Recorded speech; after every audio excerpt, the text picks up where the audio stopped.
Oh, Mikey. Mikey's not in frame. Oh, yeah, there you are. What's the back of my head? Is the mic on? No, it isn't. Oh, hell. I don't want to waste the battery. It's probably not going to Yes, work it's now. out. I don't know what to do. End stream.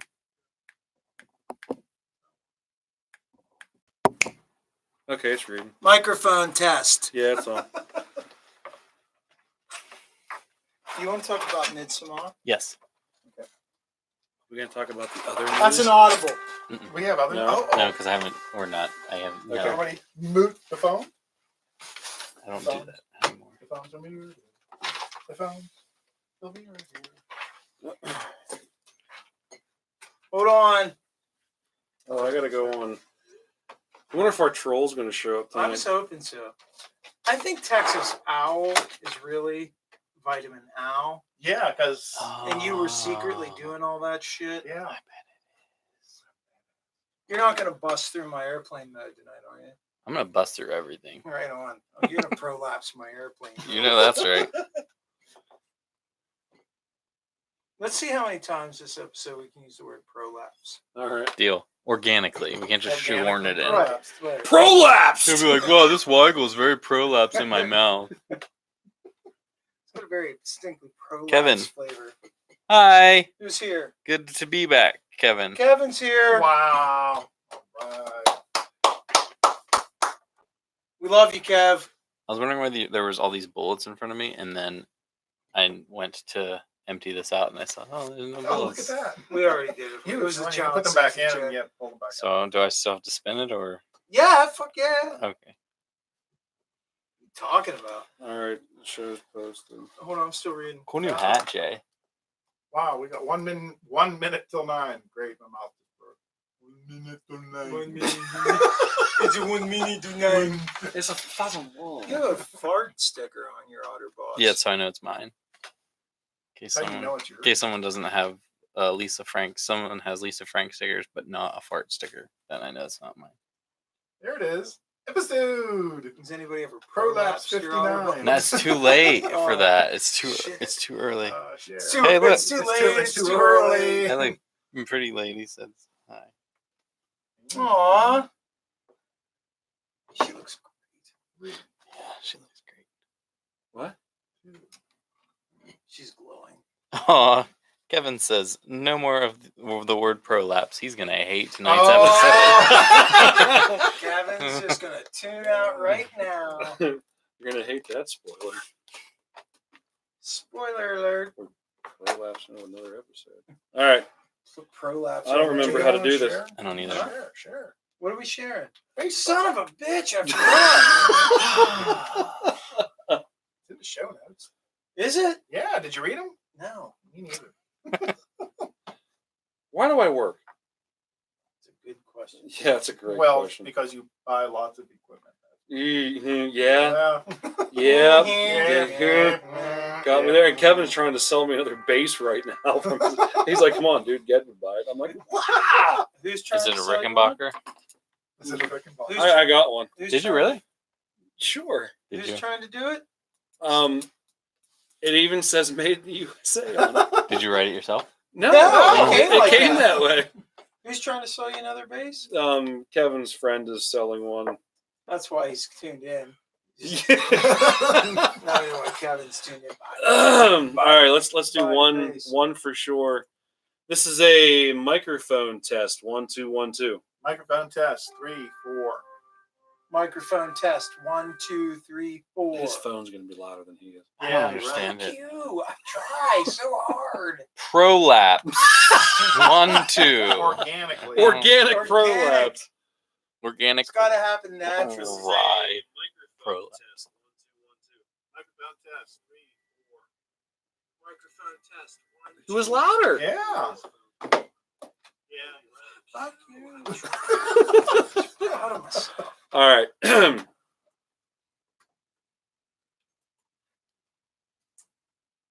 What's going on, everyone? It's Jay from the Wednesday Night Whiskey Committee. Do you remember us? Who's They're that? here. We're back. Welcome to. I don't even remember how to do this anymore. Well, this is our show. It's a whiskey show. Ski. And We what like we do whiskey. here is we drink Organic whiskey, whiskeys, yes. organic whiskeys, and we talk about prolapse guns. We do. And we Organic. upset people on YouTube. We're good at that part. Yes, we Very are. good at that part. Anywho, like I said, this is the Wednesday Night Whiskey Committee. Thanks for joining us after a long absence.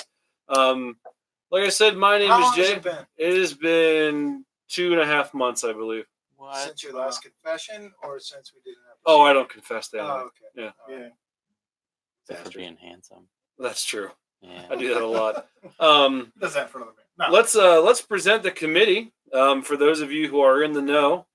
This is kind of a special episode because this is the first time the four of us have been in the same room doing the exact same thing for well over probably 3 months.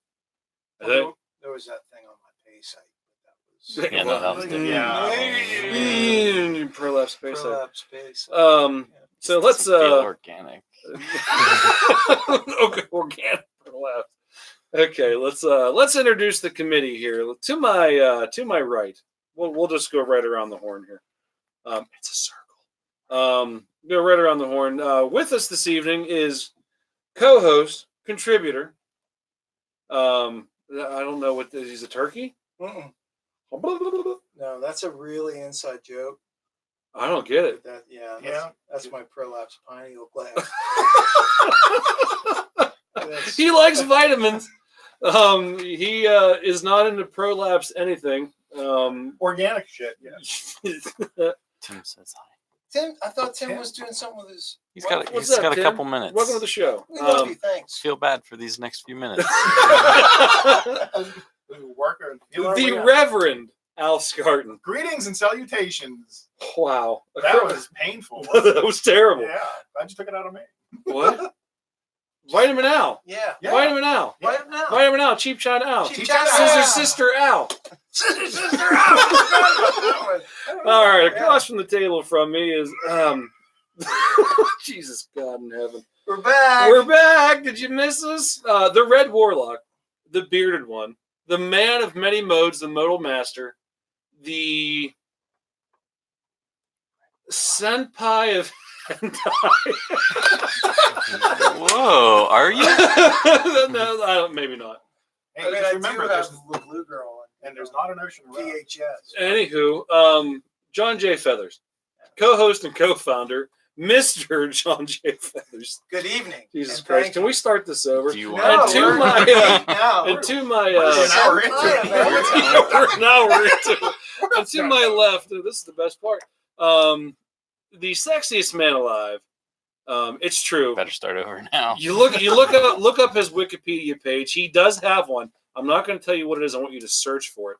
And right under in parentheses it says sexiest man alive according to Jay. Oh. The I want to hear you talk. Mr. Universe, Captain Tight Pants himself, the marvelous Michael J. Covino. Good evening, everybody. And holy cow, we're back. Yes. Who are you again? And he's Empanada Jones. He's Empanada Empanada Jones. That's I I was gonna say Stan Getz, but I'm like that's not the right Better joke. than Bernie gets. So wow, that was incredibly painful and out of sorts. And hey, we haven't done this for a while. Get over it. Kevin knows what's up. He said it's going off the rails quickly. That's being unfair to the Wait till rails it's- because yeah, we were never on the rails. Let's oh man, I haven't even done that yet. Let's present arms. What? Well, we're in the right order. Oh, he hasn't. No, he hasn't. With me this evening is the Smith & Wesson Performance Center 9mm shield, and as you can see, it is now clear and dirty. and still dusty as a mofo. What do you want? I stab people with it. There it is. It's empty. It's beautiful. Yeah, thanks. Tonight? Oh yeah. Yeah. Huh? Tim High would definitely approve of that. What, I stab people with it? Well, that too, but he's a gigantic shield. Oh yeah. This. I'd like to shoot the 2.0. I'm not crazy about that. Really? There's a lot of bite to that. Ah. This one no bite me. You'll bite me. No, I don't buy. Bite me. I don't buy. Senpai. And it's, I don't know if I had this on the show, did I? No. No, this This is new. debut Debut. performance. It's dead wet. organic. This is organic. This is Yes. all natural. That thing was Relax. never prolapsed. Never once. Not once. This is a Browning Arms Mark III high power 9mm, and it is, as you can see, It's Clear. it is empty It's empty and clear and clear beautiful. and beautiful, and it shoots so true. It does. It does. Yes. I'll steal all my thunder because I too am presenting a Browning Mark III. But look at this High grips. power. Oh, those Nice are those new grips? These are new Those grips. are the Look new, at those. those are the Yeah, new yeah. specs right there. Yeah. Remember we bought those? Yeah, I do. Yeah. I still have my pack. Where'd you get those grips out? Remember when he threw me under the bus I when I did. got them I grips? do. I still got my pack Mars on. By the way, these grips, the beautifully well formed actual grips, came from Jay. Yeah, I did it. He did it. He did it. It's true. And yeah, we're not allowed to mention the most secretive group on Yeah. Facebook. That's true. Well, but if you're a member of the Wednesday Night Whiskey Committee fan club, I think. Well, we'll let Jay handle that one in a minute. Okay. Oh, I'm gonna handle it. Okay, great. I'm presenting Dan Wesson, 44. With that spoon. Give him a better That's- spin. They couldn't see that It's initial weird spin. because I don't like turning. Yeah. Oh. That's a beautiful See, spin. it's so cold down here. That just didn't have Yeah, full spin yeah, on it. yeah. It's not cold enough down here. Spin. Yeah, really Yeah, yeah. cool spindle in. So, Jay, tell them about the most exclusive group on Facebook. well, there's an exclusive group on Facebook that if you own a Browning High Power, you can have access to the page. Basically, what we need from you is proof of said high power and a message to any one of the three of us, and and we'll accept you into the group. You have to be a fan of the Wednesday Night Whiskey Committee. as Well, that's true. You just can't get some schmo. Like you can't just some passerby. No, We had a no. passerby, I know. Yes, we did. and Yeah. we vetoed that Yeah. guy. Yeah. I wonder if Yeah. that was dude, You think it was not Texas Texas Al, Al? but Oh. the other one, The other dude, the last from time? the last dude. last episode. Prolapse Mike. Wasn't me. Not you. It was No. so organic. All right, so let's move along here to the meat in the minutes, which I don't have a whole lot, but I'm actually following the show notes because it's been so long. I don't know what's going Right. on. so we're back, kind of, sort of, maybe. Things have not completely resolved themselves here in Camp Whisketeer, but we are getting closer to a more normal schedule, and we're going to talk about that hopefully more in a little bit here. But other than We're I'm here right now. yeah, I'm going to bump B down after C here. Just in case if you were aware. In case you're Audible. following at home, Audible. he's Audible. bumping B down Three, to after three. C. On three. So, Ready? B after C. Right. That's what you A, do. C, B. Yeah. It's easy as 1, 2, 3. 1, 3, 2. Two. 1, 3, 2. We have social medias for those of you who, for whatever reason, have stuck around for the last 2.5 months with no content. We have a Facebook page. We have an Instagram. We have a Twitter. We have the conventional email address, which is WednesdayNightWhiskey@gmail.com. We also had, look, if you woke up this morning and said, "Good damn, Jay, I look bad, and I know I look bad. How can I fix that?" I go, well, this is what you do. We have a Redbubble page. Dude, you stole his pop. It felt good though. It was organic. You prolapsed my pop. Oh, Not pro the lab first time poppers. tonight, but Ooh. Broke as hell. I'd love to hear Hey, how if you your would say shirts are go to redbubble.com/people/Wed Night Whiskey. that. You can find great shirt designs like the one Hal's wearing. And I'm at the bottom, but The that's fuck okay. are we doing? I have. It That is an awesome- We got Yeah, a but you're bunch the of. one closest to the whiskey. Yeah, you're That's right. true. Think It's the best about it place that to way. be. Well, okay. Well, actually, Michael. Well, yeah. Nobody- He's closest to the real whiskey. I know it's. You have the. Anyway, Token if you want to get metaphorical. our swag, and we'd appreciate it because it's awesome, that makes you awesome, and we really, really enjoy it. So head over to redbubble.com/people/Wed Night Whiskey, and buy our stuff. I actually posted yesterday, I think, another promo code for 20% off. You didn't get it, did you? No, because you're sitting on your ass not doing nothing. Buy our stuff. It's great. I'm a great salesman. You are. No pressure. No, none. You're pushy. No pressure at all.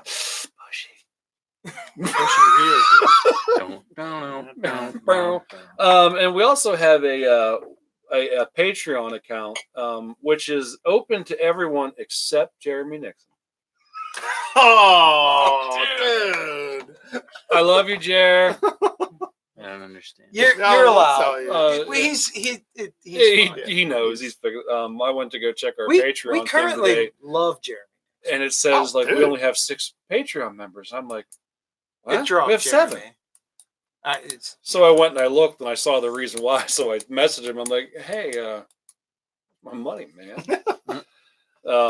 But no, so what we do is we have this thing called a Patreon site, which means you give us a donation for every time we post a show. And as of rate, you're getting Which You're you getting would a have- hell of a you would have deal. been You're making getting a out like deal a bandit. for those poor souls that have been with us, since we opened the Patreon. this is like Tim Got a High's quarter- like yeah, third quarter of the year for you.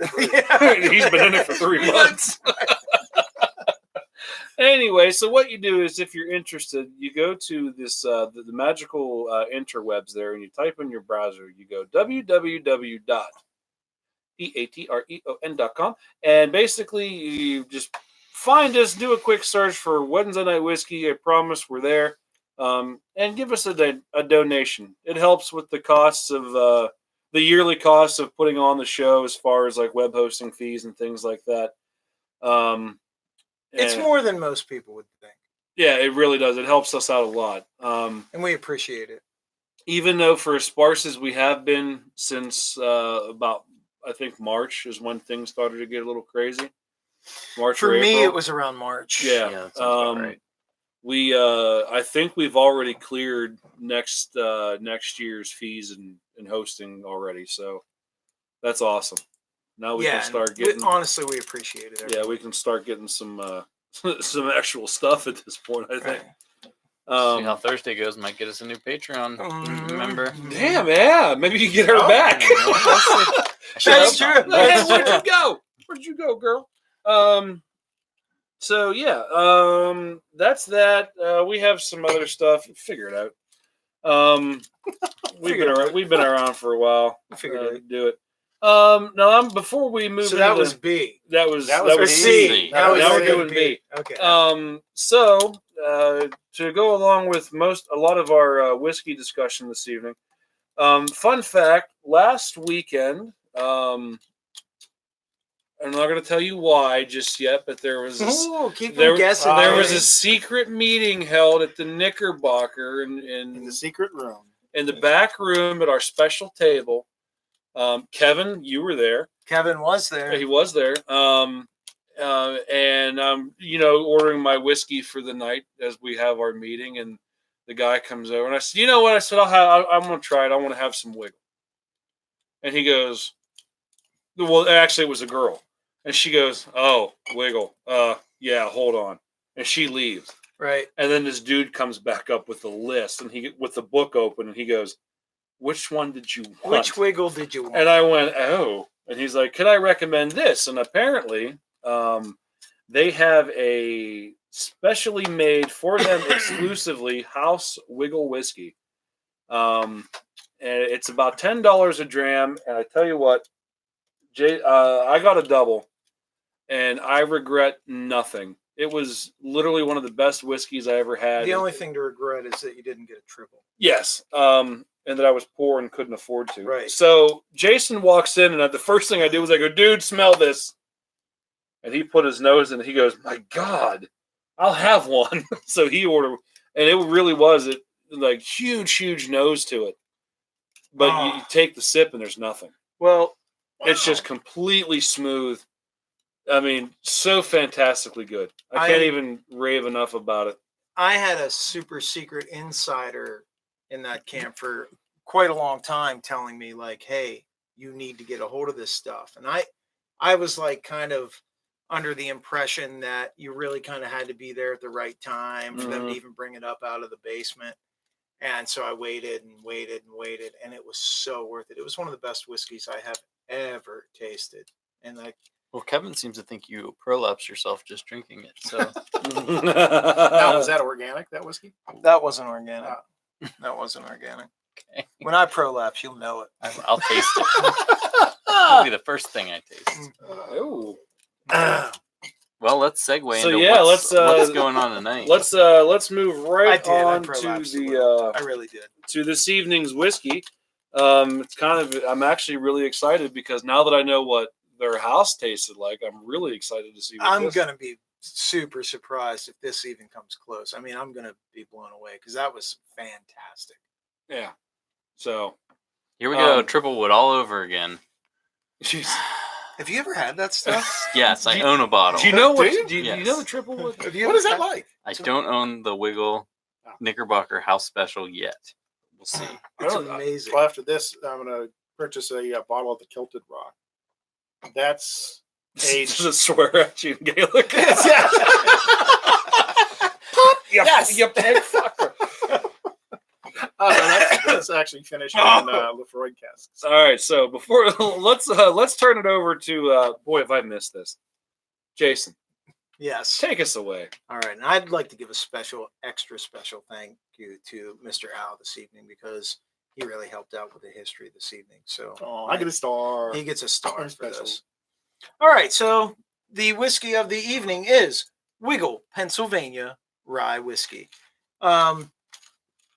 Wiggle began operations in 2011 and opened its doors to the public in March of 2012.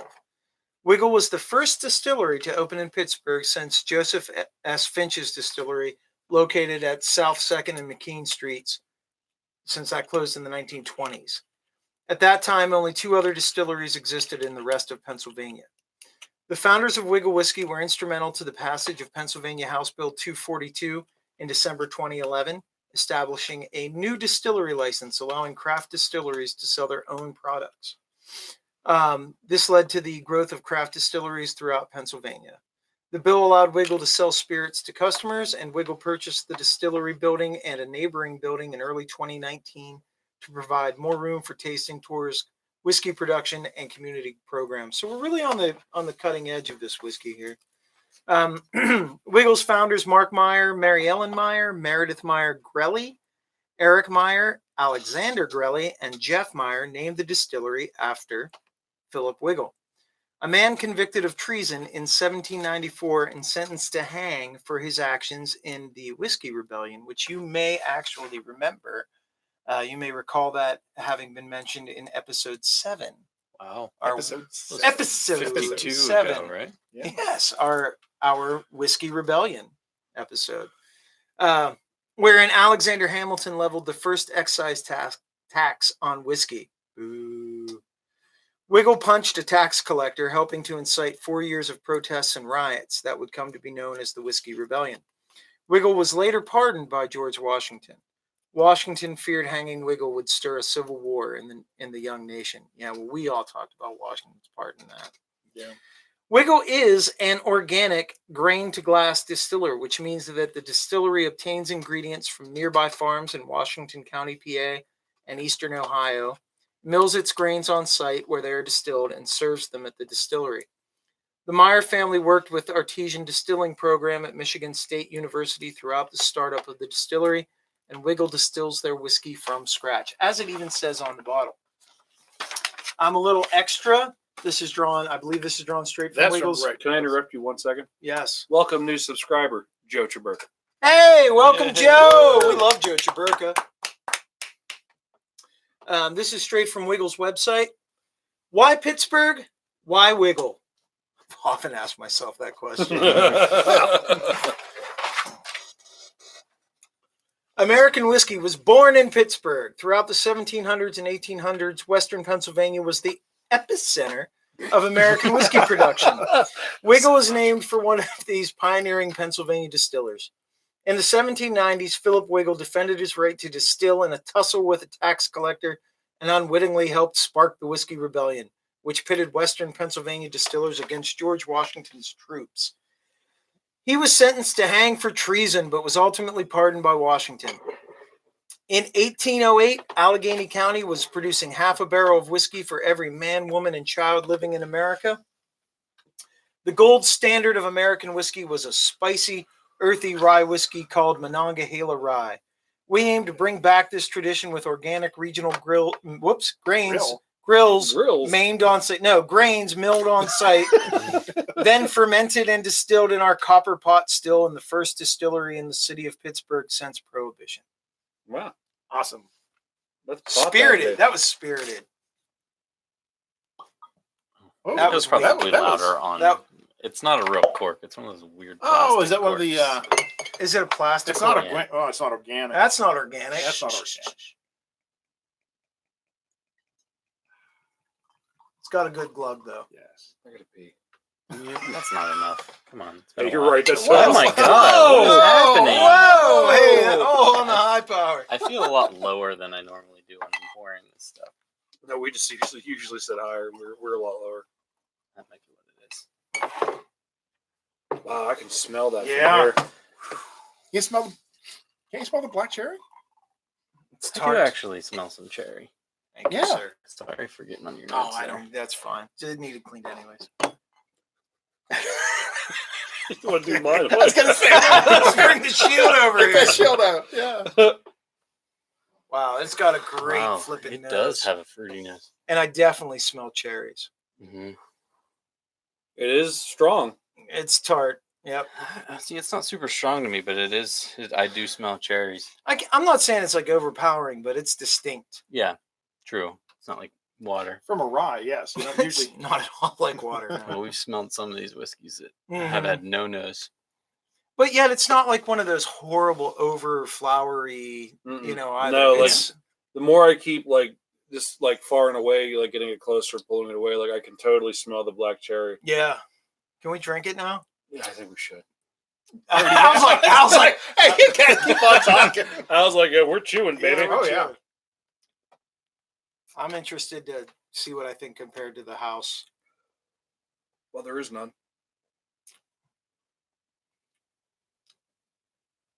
Mm-mm. Wow, that doesn't taste like any ryes I've had. It's a That lot is more. none of the body. Proof? 42%. Wow. It's actually low in proof, but it tastes like it is. It acts. You know, the sort of house low, was but- had a very strong alcohol smell too, but it was really full bodied. This is a little less body to it.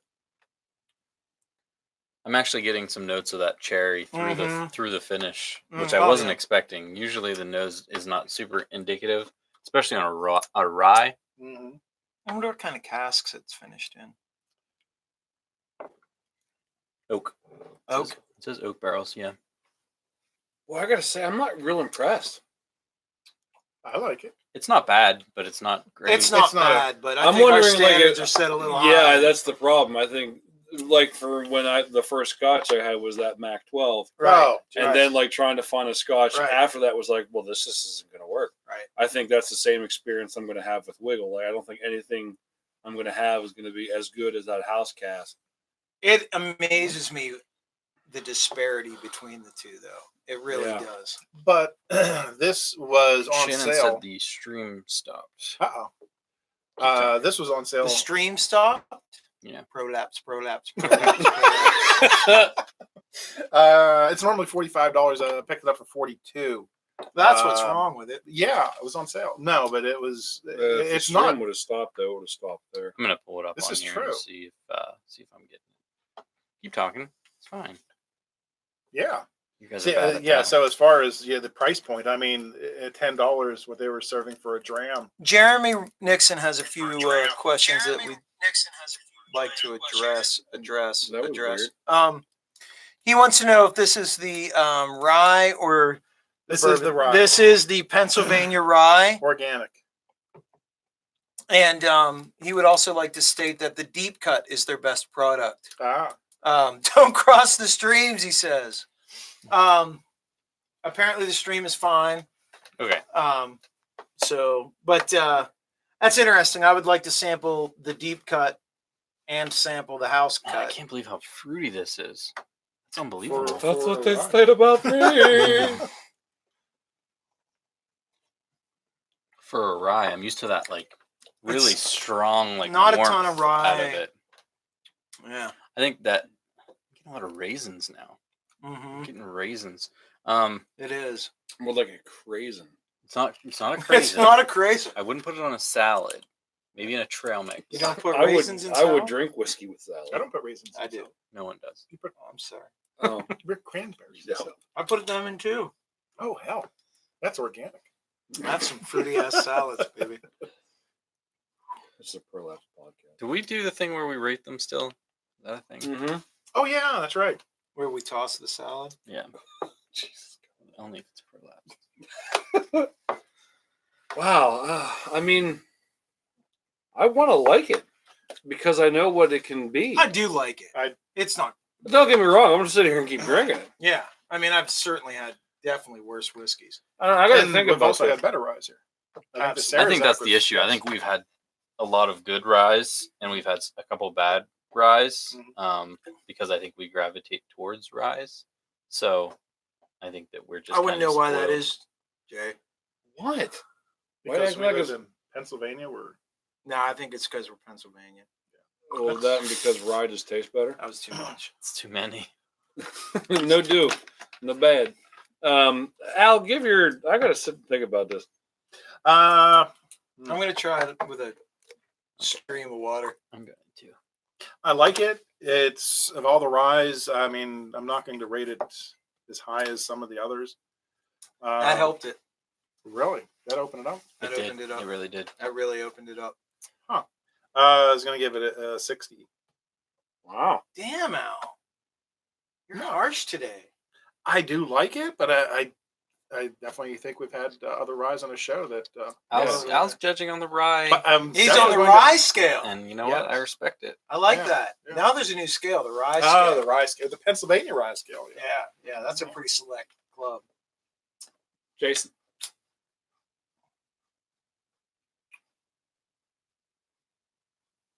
It passes. I'm gonna give it a 70. Wow. Mikey.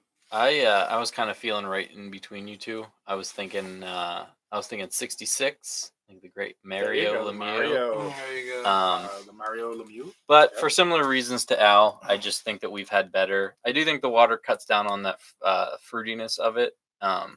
If you need an introductory rye, this is probably a pretty good one because it's not as overbearing as some of the ryes that we've had. Yeah, 42%. So if you're looking for something to kind of get your foot in the door as far as Pennsylvania ryes go, I would say I would recommend this. I would have no problem recommending it, but for me personally, I don't think that I would seek it out. I don't think if I went out. What did you pay for this? 42. That's not helping it either. It No. was on sale for $3 off. Yeah, but I mean, you're paying. I mean, Right, but It is a little We've bit had- steeper. yeah, it's but a little it bit is steeper. and I don't like I said organic because I'm trying to not base it off of what I know that it can be. At this point, like I've got to say, even the little local backyard distillery in Cambria County, I think, Cocho's. is making a better rye than what that is. Their rye is not as complex there's as this, rye is but I definitely not. do. It's fuller bodied. Yes, Mhm. yes. I think Dad's Hat is my favorite. of the Absolutely. ryes that we Flipping have. A, yeah. Yeah. Mr. Nixon states that he knows a place in Evansburg that has, I believe he's probably, what's he talking about? His- He's probably talking He's about talking the about deep the house. deep cut? Yeah, Yeah. Oh, well. probably we should- his house. Yes. Yeah. Yeah. All right, we're gonna tear this down and resume in about an hour and a half over at Jeremy's house. Right. The Um. first cut is the deepest. Well, I feel like I'm somewhere between, like Mike said, between Al and Jason. I don't know that. Well, this is really hard for me. Rick Wirtz suggests possibly one ice cube. He's an ice As cube his man. good friend Bruce Sheddick might say.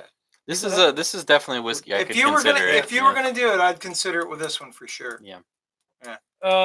Well, Mikey went Lemieux. I'll go Yager. I'll give it a 68 because I do like it. The nose is. This is a Fantastic. new scale we have. No, This these are is hockey the numbers. PA Penguin scale. It's Pittsburgh rye. I'm We're not with you. doing That's fine. Penguins I numbers just, for yeah, you. it's fine. Over there with you, It's 70. fine. You He's could number at least go 70, no. 71. Yes, Mhm. I'll go 71. What's our average?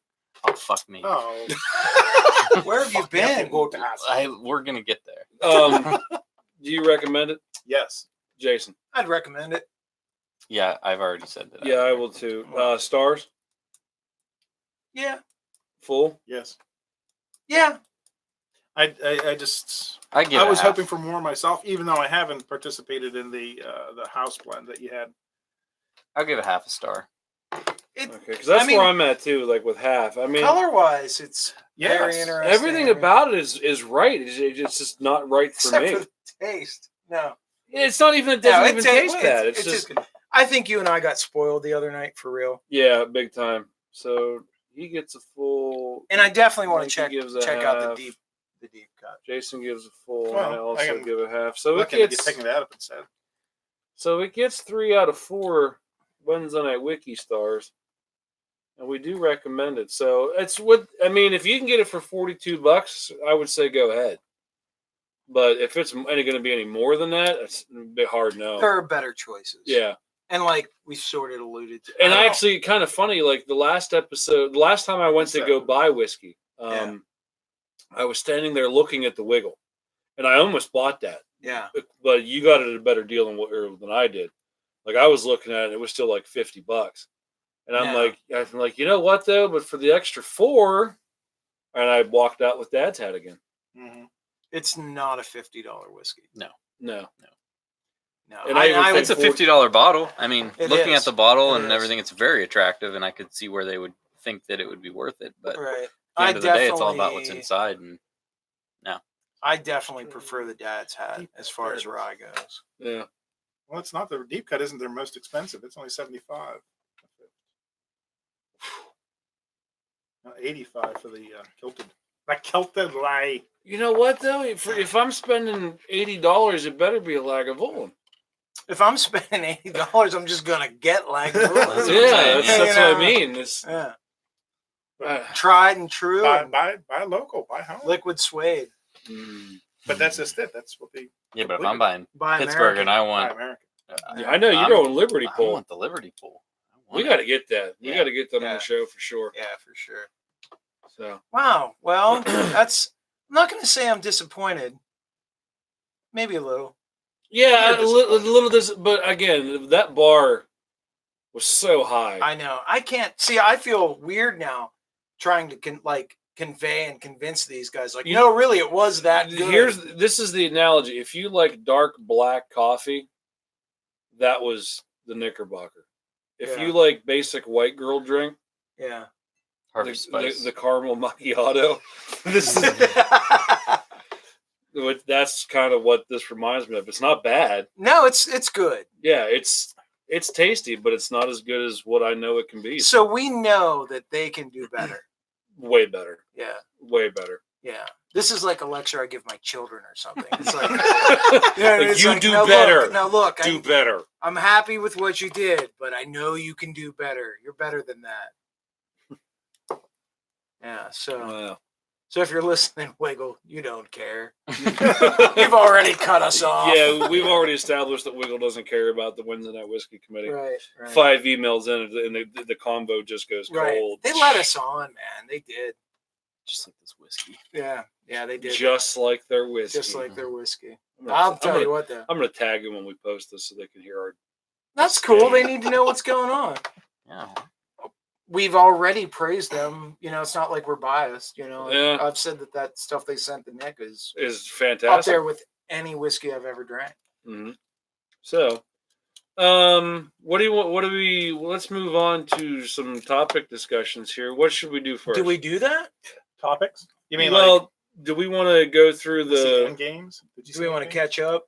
Yeah, I think we should catch up first and give the folks at home a quick refresh on where we've been, where we've come, and before we get back into some more. I feel we owe it to them. Yeah. Yeah. We've kept them hanging. So, we'll just start with you. Okay. Because, I mean, honestly, not to say that it was Jason's fault, but it was Jason's fault. It kind of was. No. So the last time we were we caught everybody up with what was going on with me. Yes. My son was being treated for cancer, and I love this show, but I do have some priorities. Not many, Yeah. but a few. Family comes first. And so ever since the last time we listened, or whatever, my son has had a surgery. Mm-hmm. And he's in the recovery phase right now, which he is just nailing. Like, he's killing it. We had a post-op visit. We visited with the surgeon, who feels pretty confident that he got the entirety of the tumor. Final thing. I got to give that guy a shout out. I'm not going to mention who he was. That's a little weird, but I just want to say, hey man, I really I want to toast to Doc, because he was a fabulous man. And his skill is obviously amazing. You know something about a doctor. Obviously, when you meet with them personally, you get an impression, but you learn a lot more about a doctor when you hear how the nurses talk about a particular doctor. And so like every nurse, they're, oh, you got Doctor, he's really good. That's awesome. We're glad, So I'm really happy with him and his work, and God bless that guy. He did a 7-hour surgery on my son. Which they originally said it was how long? Supposed to be a 12-hour. They did. 12? They did. This guy shaved 5 hours off. And Yeah. Still had time for the back 9 after he was done. Now, and I want to, real quick too, I don't know if he's going to listen to the show or not. You shouldn't, because we're potty mouth. But he was only supposed to, at one point, he was only in the hospital for a week. Yeah. He was supposed They to were be, like, could you just like get up and like move from the chair to the bed?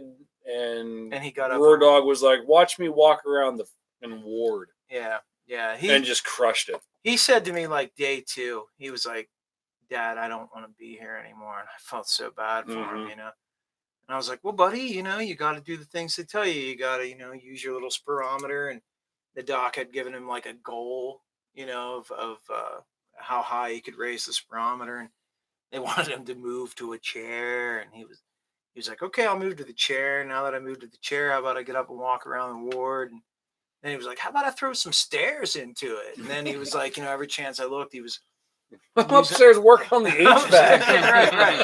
Right. Yeah, he was giving like breaks to the nurses and stuff. You can go get a coffee. I got this. I'm gonna intubate patients. I'm gonna intubate. I got some intubate over here. We got a prolapse down there. Organic. So it's totally organic. But no, he worked really hard, and we got out of there a week ahead of schedule, and a lot of that is due to the skill of the doctor. He did a really great job. A lot of it is due to the skill of my son, or just the tenacity of that little bugger. Yeah. We ended up going back for our post-op visit, and Doc took a look at him, looked at the scar, and was basically like, "You're healing up so well. We don't." Rick Wirtz quoted Roar Dog there from when he woke up. I should tell that. Yeah. So yeah, I know I'm all over the place, but and I'm not gonna lie, like I'm gonna throw him under the bus right now, like, because we had given up on you, just so you know. Okay. Lady Jamie, a girl that we work with upstairs, she says, "Who are you talking to? Are you talking to Jason or Jen?" And I'm like, "Well, I'm talking to Jason." She's like, "You really need to talk to Jen." So, and then oddly enough, like Jen messaged me, "Hey, it's Jen." And I'm like, well, this is so convenient. Yeah. I'm like, so how's our young man doing? And so now I'm starting to get like more detailed events from her than versus him. But so she starts to recount this story, and both like myself, I'm like, and no kidding, like Matt's sitting there like getting all watery, and it was just like, yeah.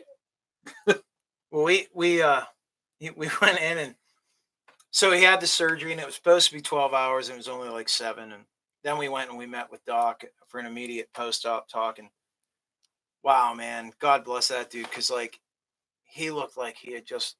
I got a real sense of like what that man had been through because he looked like he had just run 3 marathons in a row. The doctor? Yeah. Yeah. The surgeon. Like he was like, wow, I just sat down and looked and he was just like, I need a nap, man. So we talked to him, at which point they told us, so going into all this, initially they had told us that my son's tumor was the size of, initially they said a softball, right? Mm. And then later on, it was a little bigger after they started looking at some stuff. And then I finally said to the guy, I was like, so like, just, I'm a morbid son of a bitch. How big was that thing? And what did it look like? And all that stuff. And he told me that when they got it out, it wasn't quite round. It was oblong. And he told me it was the size of a pro football. So they literally this guy pulled a tumor the size of a pro football out of my 12-year-old. I mean, if you look at him, he's not that big, right? So they took Roar Dog down to recovery and stuff, and we went in and we waited, and they said like, he's coming too. Little guy was awesome. He started coming out of it, and the first thing he did is he reached out and he saw me there and he grabbed my hand and he looked up and he said, "I did it." And I was like, "You sure did, buddy." And I had to think, like, I don't know what was going on in his head. I'm sure it was like he laid there unconscious for 7 hours while some guy cut on him. But he did it. He did though. But his real medal came afterwards. He did do it afterwards. So at any rate, had that little post-op visit afterwards again, and the surgeon said we don't need to see him anymore. He's doing great. And then we went over. We had a visit with the oncology department, and they're pretty amazing people. And I'm just taking that end of it as it comes because I've learned to sort of like kind of take things, try to keep everything in perspective.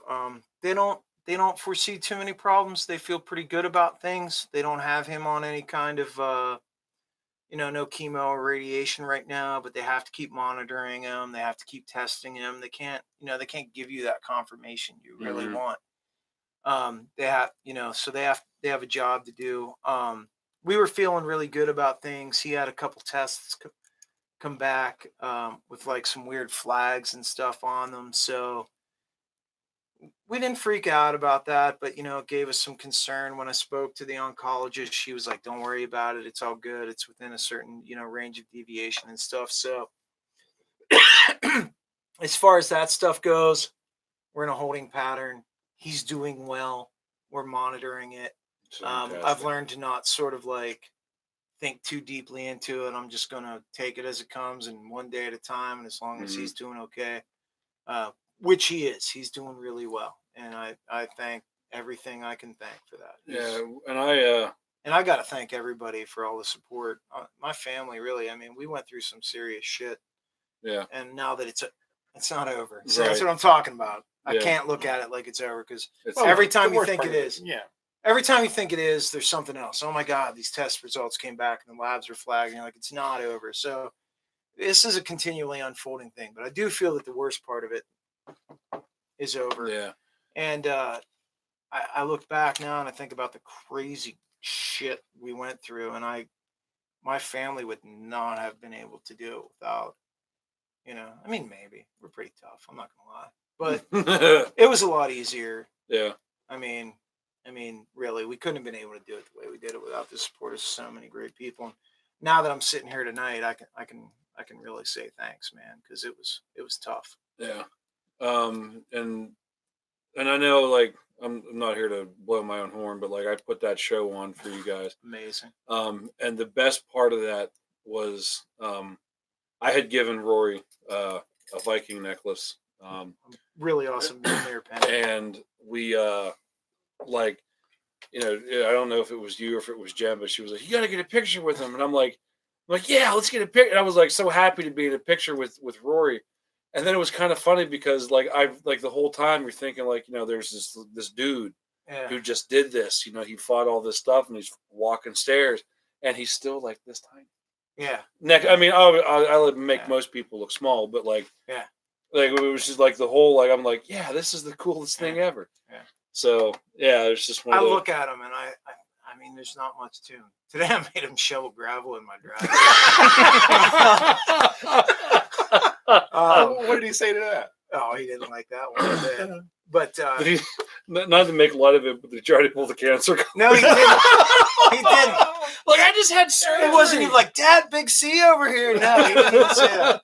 He was just like, he was like, what do you mean I got to get off Fortnite? And I was like, yeah, I get off Fortnite and go shovel. But no, so like he amazed me. He isn't a big, he's just a little dude who's a wellspring of strength, you know. And it's so funny too because his voice is so small. Oh, I know. He gets it honestly. He does. Yeah. Yes, he does. And I'm like, Mike, hey, check. buddy, how you doing? And he's like, I'm okay. I'm like, whoa. Yeah. But yeah. Around the house, we call him Mumbles.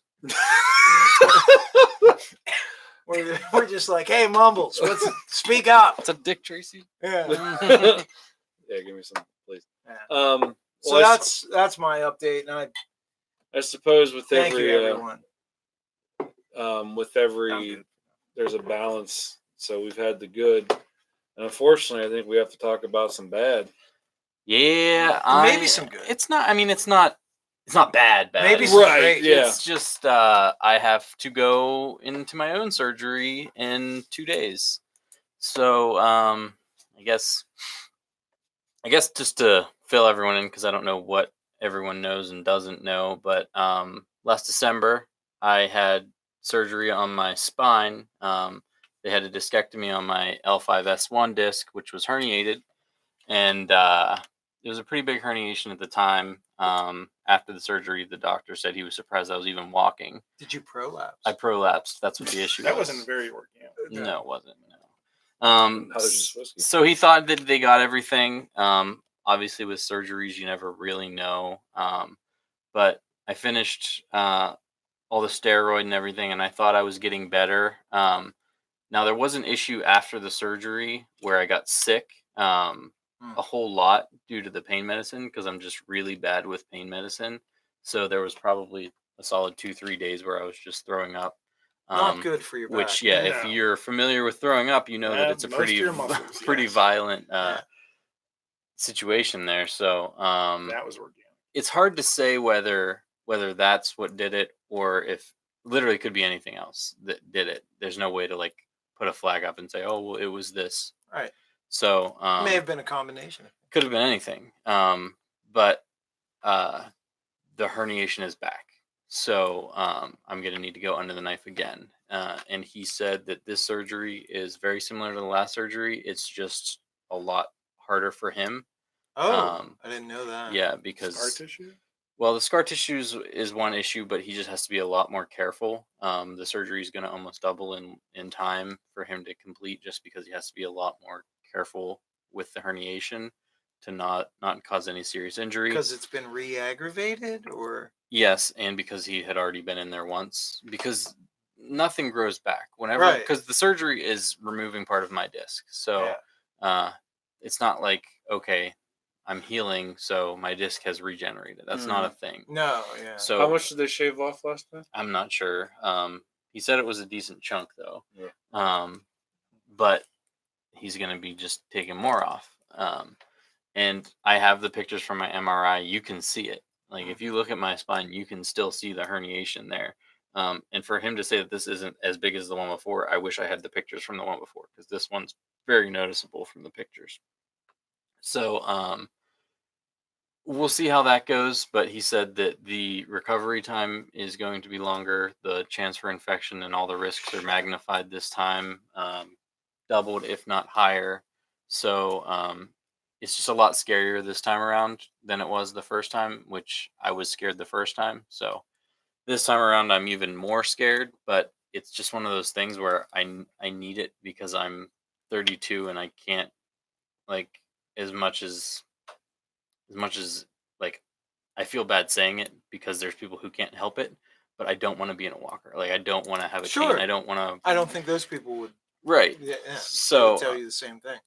if I can help it, like when he was giving me the options as far as treatment before he suggested the surgery, because I had 2 steroid injections, I think, since the last time that we had the podcast, and those didn't do anything. And he said that there was more on in the way of treatment that they could do, which is basically they would go in like they did for my last injection, but instead of injecting me with steroids like they did before, they would put a wire on my spine, and it would basically continuously electrocute me inside and create basically, if you think about it, like noise canceling headphones. They're not actually making everything silent. They're giving you a negative frequency or a frequency that balances out the frequency that's already there so that it sounds like complete silence. So this is basically tricking your brain into forgetting about the real pain and giving you this pain that you become numb to. And I was like, I don't want that. I don't think that, Because that doesn't fix anything. That's No. a Band-Aid that is a wire that's in my the spine. definition of Mhm. treating the symptom and not Not Yeah. a problem. yeah. That's But like he said, it's like a singer blowing his throat out using chloroseptic spray. You can't feel it, Right. but you're still doing the yeah, damage. your throat's done. So he said if that was a realistic option, the guy that did my injections would have recommended, and he didn't. He said try acupuncture because every once in a while that can do it. I tried acupuncture. I've literally tried everything. I've tried CBD, did nothing. Tried acupuncture, did nothing. Tried deep tissue massages, all that, but nothing has helped the pain. So he said that after Thursday is when my surgery is. I don't know what time yet, but after the surgery, if everything goes okay, the pain in my leg should be close to gone, which would be nice because I feel like Kaiser Soze walking around with a limp. But It's a fantastic. but the pain in my back will probably always be there. It's just it'll go down, Make it more manageable. more manageable. So Good days, bad days. I'm just trying to be optimistic as I can until I have a reason not to be. Right. Fuck is happening over there? Right. God. Prolapse. So that's basically what's going on my corner of the world. Tension So killer. Cuts like a knife. thanks, Jason. Appreciate it. You're good, dude. You're doing great, bud. You're doing great, bud. All right. So cool. As soon as we get any more, and please let us know when anything happens, or like after. Obviously, we don't want like you to be fighting through pain meds to text us and be like, "Hey," but No, we do actually. actually, yeah, That's the part we really want to see. It's not gonna be like it'll be. And that's what I told him before. I was like, "Hey, can you just tell whoever's in charge of my pain medicine that I need whatever makes me not throw up because I don't want to be doing this again Well, in 6 months." Rory's pretty sensitive to that stuff, and he did a lot of vomiting with the pain meds, and Yeah. they started to give him stuff specifically for that. Now he had a really bad reaction to one of the things one night, and that was way worse. It's a gamble how you do that. Yeah. You gotta if they give you the wrong thing for nausea, but it's not the right thing for you. Right. Well, I guess we'll see. Well, we all wish you Yeah. healing and the best of luck, brother. Cheers Thank to you. And I can- MJC. I can tell from reading the comments here that the Whisketeers are like, no, we just got Mike back. Yeah. Well, hopefully I'll be back sooner than later. So we'll Yeah. just see. Yeah, and they all And the whole reason that he won't be here is not because of the surgery; it's because he won't be allowed to bathe. Yeah. That's a big thing. And No one wants that. and he smells bad. It's bad enough as it is. I was going to ask if they started that already. They try to do like it's basically getting you Build used you up to it, Yeah, yeah. immunity to stank. Wasn't that a Blink-182 album? That's Enema of the States. Oh, okay. Close. Oh, Immune to the stank. So let's. Does Al have anything to say? You got anything going on now? I had the grandkids last weekend. Oh, we're so sorry. Yeah. They were actually great right up until All they three of wanted well, no, only two of them. Oh, Yeah, the two that can actually go outside by themselves. They can do that. They can do that? Yeah, I took them to. Now the Crescent bigger Mountain. one, I could be like, I gotta run in the house. Don't move. Don't go anywhere. Yeah. I could leave her alone for maybe 3 to 4 minutes. Yeah. The boy, however, I'd be like, Bud, what? Stay right here. Okay. And then he's out in the street. And I'm like, Yeah. what? Yeah. But yeah, that's that. No, there's nothing really going on. It's just just maintenance around the house, spending time with family. Yeah. Knock on wood. The good life. It man. is. Yeah. Makes Working you- 9 to 5. My teaching is I have classes going on now. Really? Yeah, for work. Yeah, during the summer, there's I'm going to be running. I already ran one class, and I have 2 more coming up. It's work stuff, fixing copiers, but Right. yeah. But no, what's going on with you, Jay? Nothing that I'm allowed to speak of. Oh, It's a lot of wood shedding. Don't a lot of painting. you don't need to tell us all. Sanding. You don't rush into it. It's fine. Yeah. It's okay. Anyway, a lot of fire hydrants. A lot of sending some fire hydrants Yeah. down. I'm not gonna say that I've been like roaming around the tobes of Hades, but I kind of have been Yeah. a lot. A lot. Speaking of Snow dogs. snow dogs Wow. and things that carry whiskey, what's up with this? Oh, it's hey, wait, where'd this come from? I was like, yeah, I know, right? organic. This was So- brought to us by Mr. Nixon. Yes, it was. yes.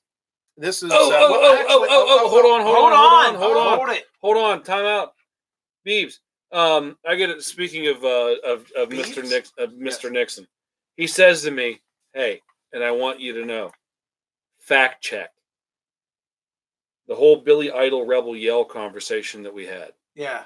The gentleman in Crescent told us that Rebel Yell was owned by Maker's Mark. Right. The Maker's Mark ambassador steps up and says, "Nah, here's the information." Rebel Yell is not. Aren't we making? Yeah, we are ambassadors. Rebel sorry, Yell we is not a Maker's Mark product. It is currently owned by Lux Row.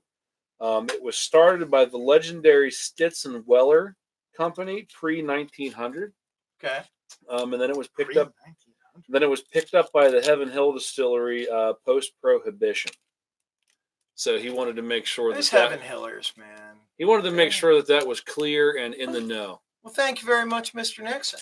Yeah. Let's toast Mr. Nixon. What a guy. So Jeremy. And Jeremy, just so you know, I know that the 4 of us are here right now.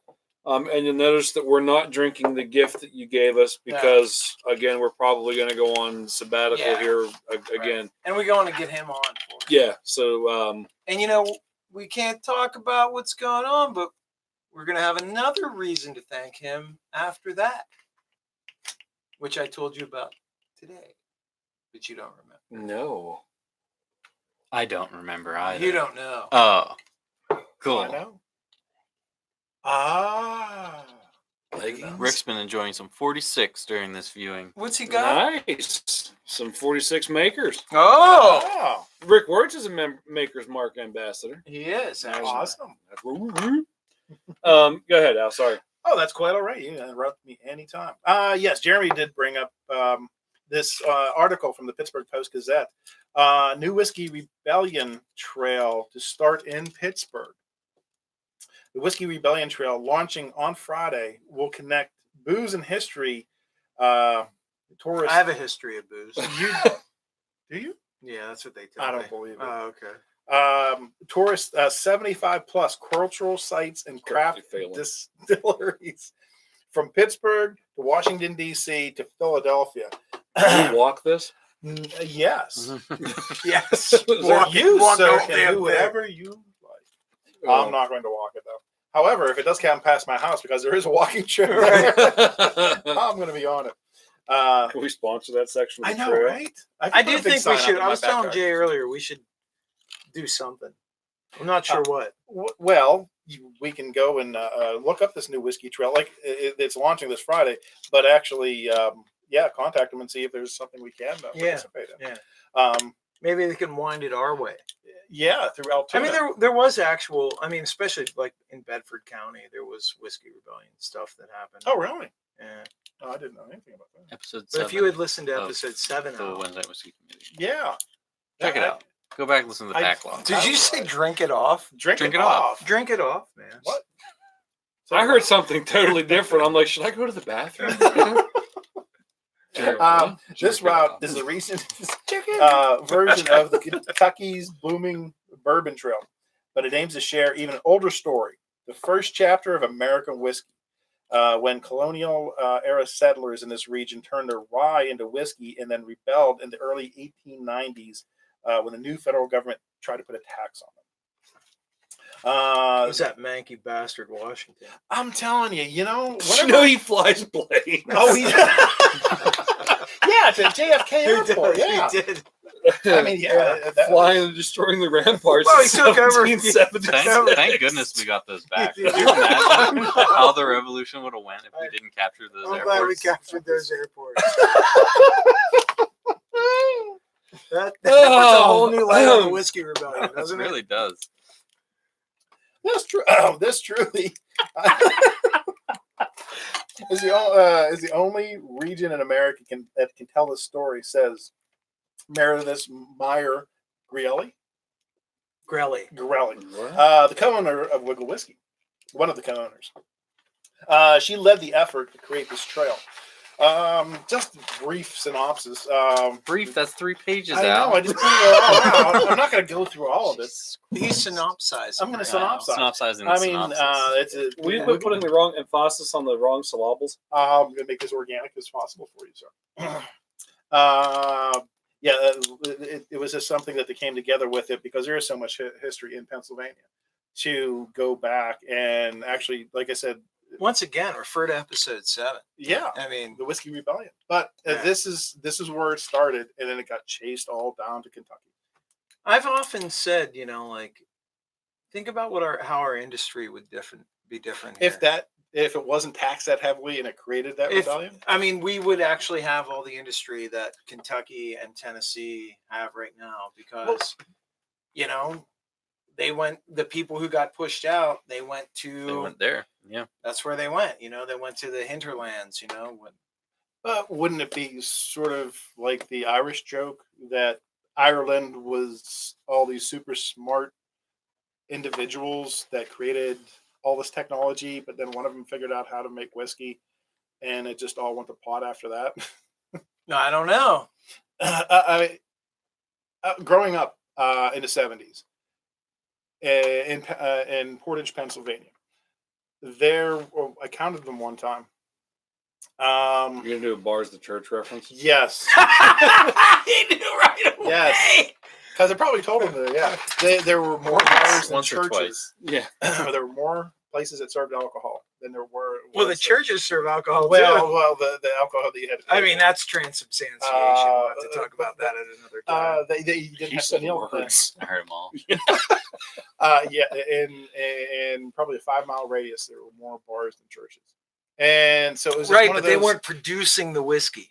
No, they were just selling. But Right. what if we had all the industry? So we had the coal mines, we had the steel mills, when we had the technology that they're making with the steel mills, the automobile industry, and we had Right. all the whiskey distilleries here. I seriously think that the economy of this think- region would be in a lot better place had that not I think it happened. would have actually Yeah. went a lot worse. Al thinks I lean towards Jason on this. Al thinks differently. Yeah. Well, I mean, what has it done? I don't think at all. thank goodness. I mean, my question is, do you feel that in the bourbon producing regions of, let's look at Kentucky and Tennessee. Do you feel that they've been worse off for having that I industry really there? don't know a lot about the southern regions as far as Aren't they? it Dry? really- Only some of them. Lynchburg. Lynchburg, Lynchburg. Okay. Tennessee. Yeah. Which Tennessee? Yeah. That's Might as well The try only thing, anyway. good thing it came from Tennessee was Sterling Marlin. right. Yeah. See the baseball player for No, the Steelers? NASCAR. Or Pirates? baseball player for the Steelers. He hits the hockey He's a puck. baseball player for He the hits the Steelers. hockey puck, hits the basket. Yeah.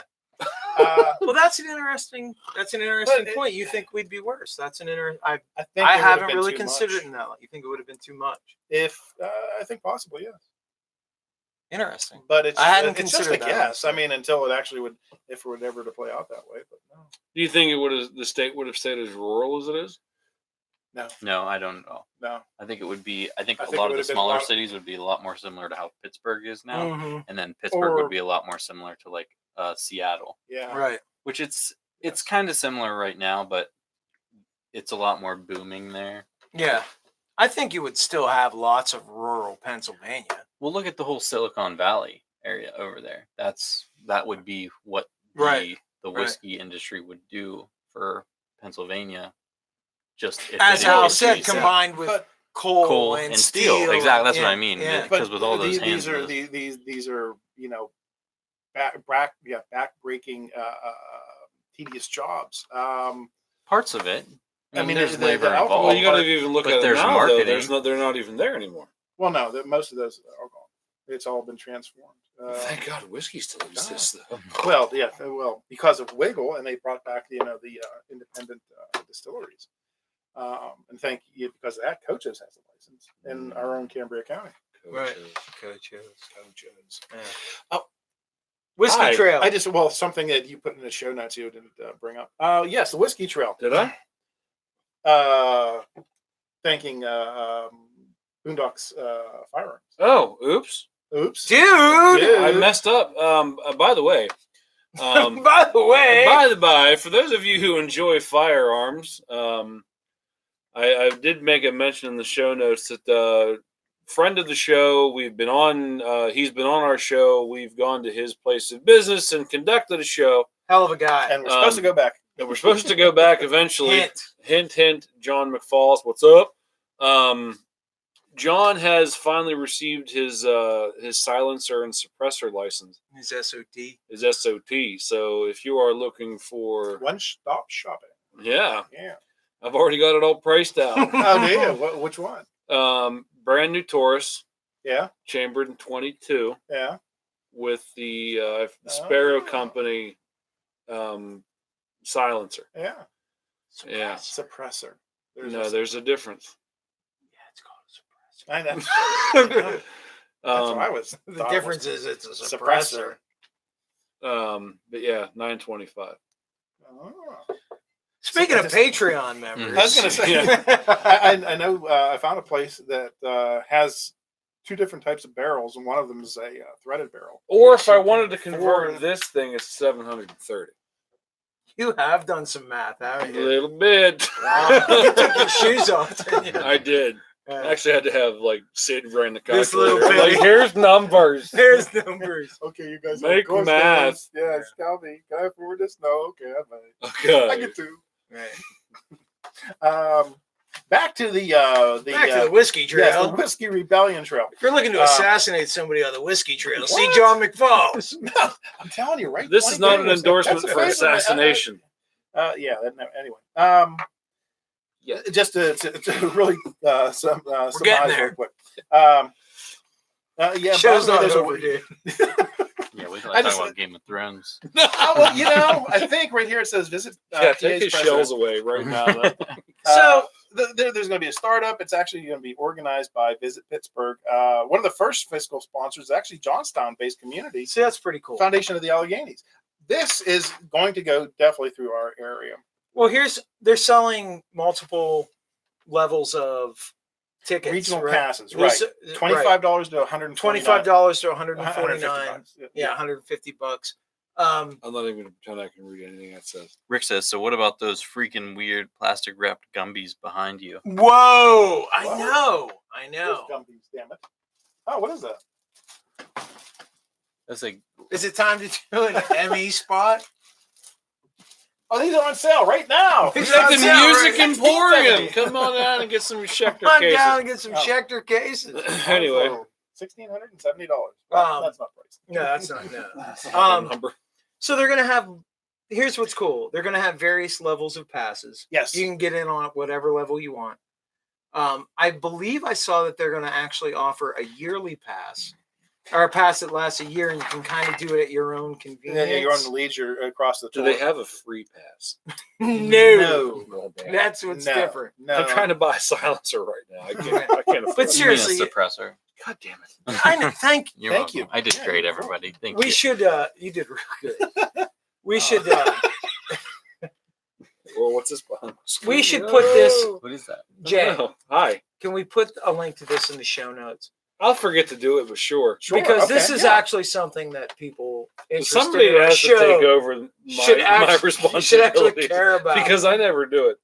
Well, you Yeah. say I'm you're like, gonna yeah, do it, we're so gonna put it's this gonna in be the show done. notes. Yeah. It'll be great. And then like I never remember to put it in the show It's a notes. historical trail that recounts a lot of things, that went on with the Whiskey Rebellion. Another cool factor though is that, and they don't want to sell it this way, but there's a huge tie-in with modern whiskey production. That's what they're Wiggle. trying. Right. That's what they're really Mhm. trying to do. And, it's kind of keeping whiskey. It may be something that may help keep whiskey distillation in Pennsylvania alive. Super cool. I don't think it's going anywhere. I don't Well, either, but think it'll it's help going it to grow. add- It'll yes, help it grow. Yes. It'll help it grow. Yeah, I don't think it's gonna, die or No. anything, but I think it's something that'll help it grow. And while are you done with that thought? Yes. I want to while we're in transition between thoughts, let's raise a glass Oh yeah. to the poor buggers at the Jim Beam factory. Oh no shit. Oh, man. yeah. We're gonna have an upcoming show about all this. And Mikey's gonna hate it. we're gonna do it while Mikey's under the knife. Is that what we're doing? Yeah. Safe bet. Yeah. That's a safe bet. We're gonna talk about conspiracy theories and Oh my yeah. and And my Whiskey wandering Ricks. and my wandering theory that Not whiskey Rick. 4,500 or 45,000. the whiskey rick houses are under some kind of target. But Come on, dude. what was that? Less than 10% of their total volume. It was all young whiskey that went for Jim Beam. And it was all Jim Beam that went. It's killing fish. They killed younglings. How many wells are going to be hurting? You know what? ours He for had this? one Well- bad day. That's all he had was one bad Well, right day. now the spill I have is videos of covering him killing 23 younglings. 23 miles. There were yinglings. He's killing younglings. He had one bad he had one bad One day, bad dude. Vader was just misunderstood. Right. Yeah, that's definitely going to be a good topic. Does Yeah. anybody have anything to talk about mold Mold, or like fungus? Does Well, anybody have any Is that a fungusy? segue? Yeah. What the fuck is happening? I'm Oh, you wanna not, talk I'm just about- feeling. I'm not in control I'm anymore. feeling fungusy right now. You know, Does anybody there's have something that's anything? going on. I heard about this I down got in something on the Kentucky back of my left that knee. nobody's really talking about. The major media, hey, they're just Yeah, blocking right. it out. You want to talk about media blackout? Yeah, right here. Kentucky's whiskey fungus problem is out of control. It is. This Whoa. right. Huh?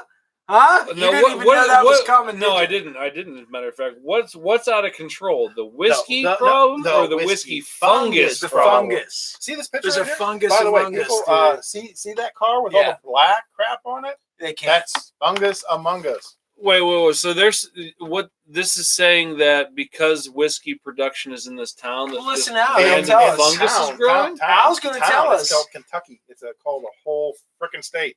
Hold on. Time out. Yeah. What? Do you think No. if the Whiskey Rebellion had taken place or had not taken Oh, Would we have would fungus? we have a we would fungus have problem right we now? would see. See, I don't know. I've seen the flyers. place? Have you I seen- see where Al's what's coming his from name? right now. See? Oh. Which one? Grizzly? Giroux? No, the mascot. Gritty. Gritty. Giroux? Same difference. Giroux? He's the captain. Giroux? He's as much of a fungus as their goddamn mascot.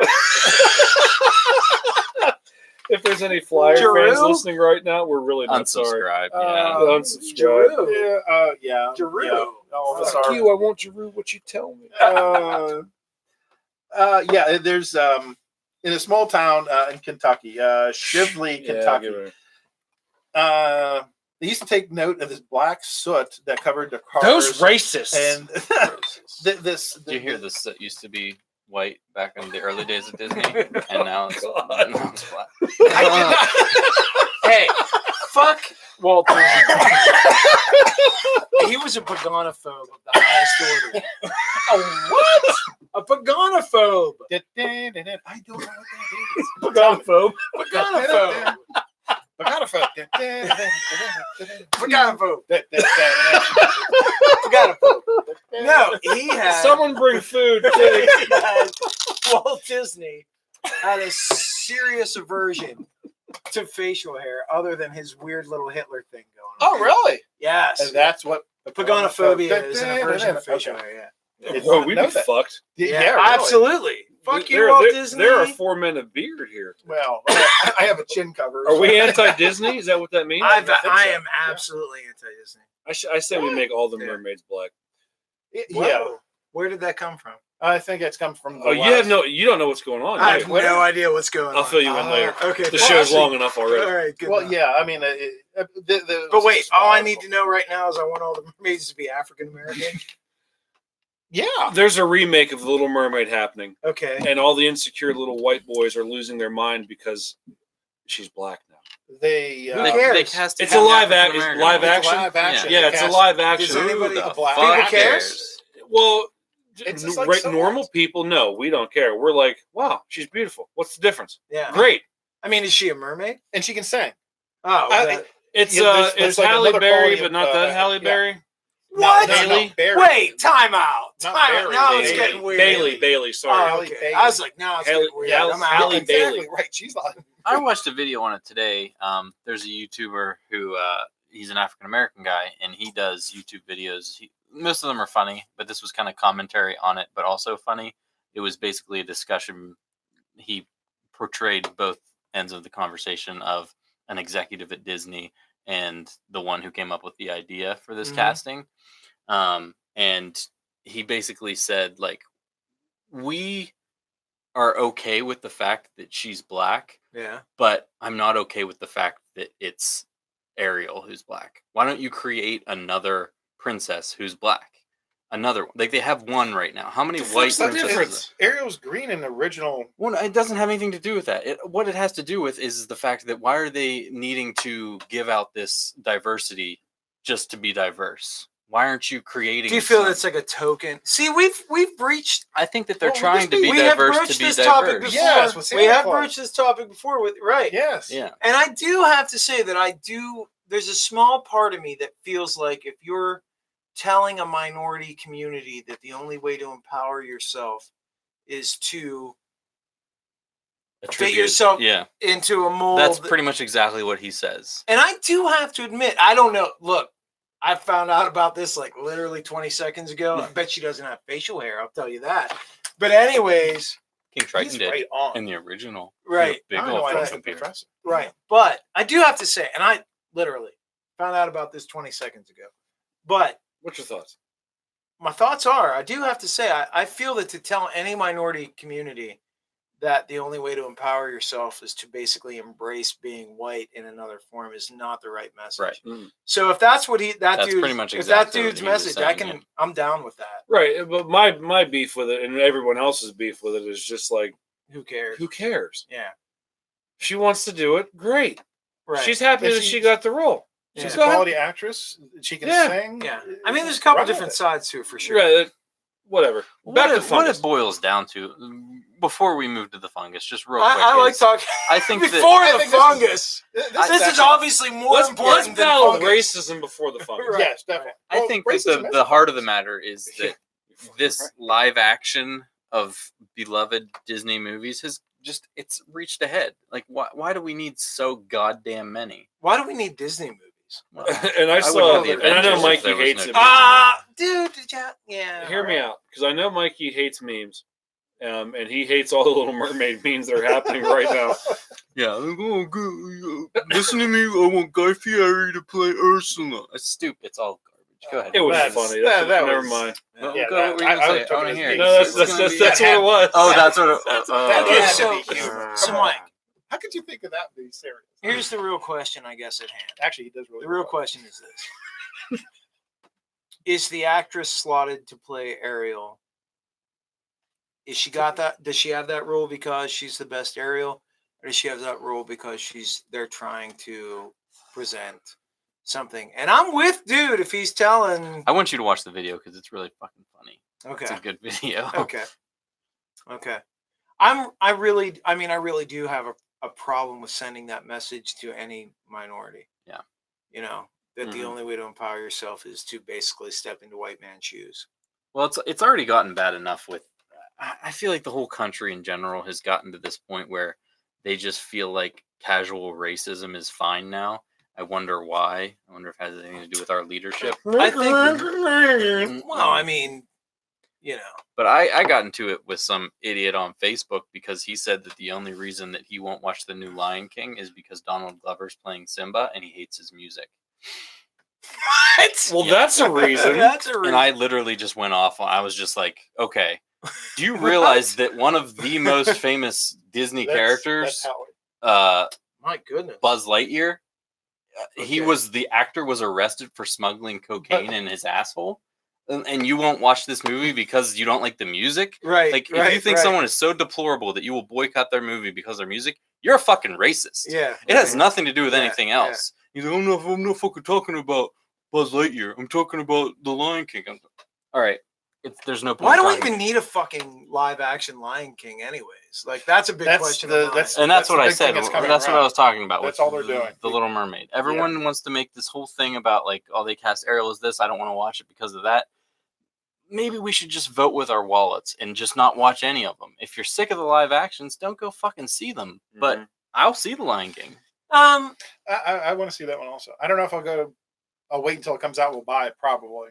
I don't know if I'll take the kids to the drive. Yeah, to the drive to the theater or not. But yeah, I definitely do want to see The Lion King. I think in some ways we're just sort Look of. at this. I'm so ticked off. I'm molting. You're molting. Don't melt though. That's Aladdin something else. reference. I just think. The live action. I think it's. No. I think in some ways we're just numb though. Yeah. There's so much shit going on. And here's another thing that I really think. I really think that an awful lot. I'm not going to guess a statistic or whatever, but I think a lot of people don't really fucking care. Yeah. I think they just have some kind of side that they feel they need to like fight for. And I don't feel that they're actually really invested in anything other than I feel like I need to present myself in this manner. It's almost become some kind of weird identity politics. Yeah. Mhm. And like there's no real substance to it and there's no real thought to it. So like, hey, if you're out there doing that, like take a step back and think about it. I think that that's kind of built into society right now where they'll say if you're not for A, then you're pro B. Right. Right. When in actuality, you could just be C. You could be C. You don't Mhm. have to care. Yeah, right. So I think the message of tonight's podcast is BC. Be C. Yeah. Well, I thought it was CB. He made it put C- he B CB, after C. and then he skipped over. What about Boondocks. CBD? Oh. He That tried didn't that work. and it didn't work. It didn't work. Yeah, I know. What about the Didn't fucking fungus, Al? Well, right And then now we there's a gotta talk small. If we can get to it. We will. Let's see how We'll long get this- there. I don't care how We're long gonna it get is. there. All right. They haven't had us They for haven't 2 had us months. for 2.5 You might not months. have We us can for talk another 2 4 months. hours. I Yeah, don't give right. a fuck here. Stay tuned. This would be Strap happening in in, bitches. Pennsylvania if it wasn't for our great You know, leader, I was George about Washington. to totally be like, Al, I just don't get your. But now, See, what's going on down in Kentucky? They're claiming that they have a whiskey fungus problem, and So they the have a thing is, pixel problem. yeah, it's black shit all over everything. It's on their street signs, it's on their buildings, it's on their cars. And what is going on in this low-income suburban Louisville town? Chivoli is the home to 5 whiskey distilleries and is one of the nastiest cases of whiskey fungus in America.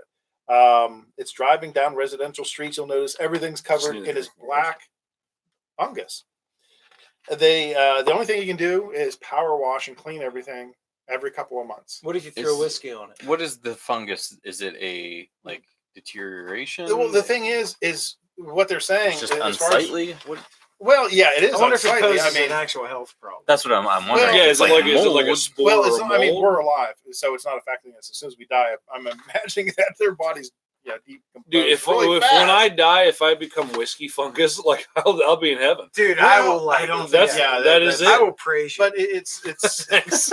Hope you scrape me off. And keep me in a usually jar somewhere. fungus occurs in low dark corners of your basement that have a lot of moisture and things like that. Their fungus is growing in on signs, on cars, on buildings in bright sunlight, and it's being driven by the where is it at the ethanol that they Ethanol. that they aren't removing, but they're letting naturally aspirate from the barrels. That is whack. Yeah. Well, that's a quality control problem. That is a Well, I thought you that's were going to just say that it. was a If quality you- control comment. Well, There's a well, quality comment. I they're control saying the that- quality of that if comment. the companies go and remove more of the ethanol from their products during the the heads, the hearts, the tails, that they should be able to control this, but Maybe you're it's also just going me. to take some of the flavor and some of the definitely those characteristics out.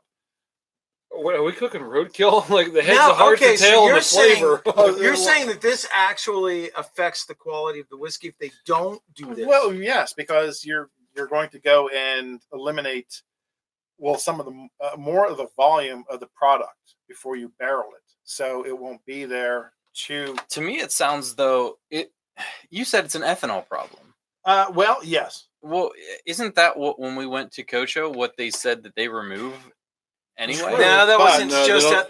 that. It's not was, the ethanol. It's They shit. removed the heads and the tails. Uh, That was in one of the episodes I taped. yeah. yeah. You were. I'm just wondering if it's not laziness. It to me it sounds like they're using like Well, quality's going to take a dip instead Well, of it's not actually. actually, quality should go Here's up what, a little bit. is it but you're- quality that's there's going a to take a dip, quantity. or is it quantity that's Right. going to take That's a the dip? thing. Yeah. I think that they're Yeah. worried about putting more man hours into it and Yeah. putting a little more care into So their what product. distilleries are there? So they're gonna. They're there's 5 worried of about them. paying extra people to. So we'd have to go and read the whole thing. I only- All right, so here's a shout out here, right here. What city in Kentucky? This city, Shively, Kentucky. Shively, Kentucky. Hey, all is right, the here's a worst. Wednesday night whiskey committee shout out. Okay. If you're one of the distilleries that are What the hell? affecting Shively, Kentucky, get your shit You straight. get your shit out of your asshole. Get your shit straight. QC, Get yourself some quality, flushable wipes. not quantity. Yeah. Yeah. Get in there, clean it Get in out. there, clean your shit out. Give the people some Now here's whiskey. another question. No, they're worried about it. I'm not even paying attention hardly anymore at this point. Did you say that they're worried about it affecting the taste? Well, I mean, as far as what the distillers are saying, Because then here's a question: here are it the is, people aging. actually being like internally affected by this fungus? no, because you're alive. You can. Now, if somebody had an immune, Well, you can get Deficiency? you can get mold and shit. In your Yeah, if lungs. somebody had an immune, can you deficiency, get this fungus in your lungs?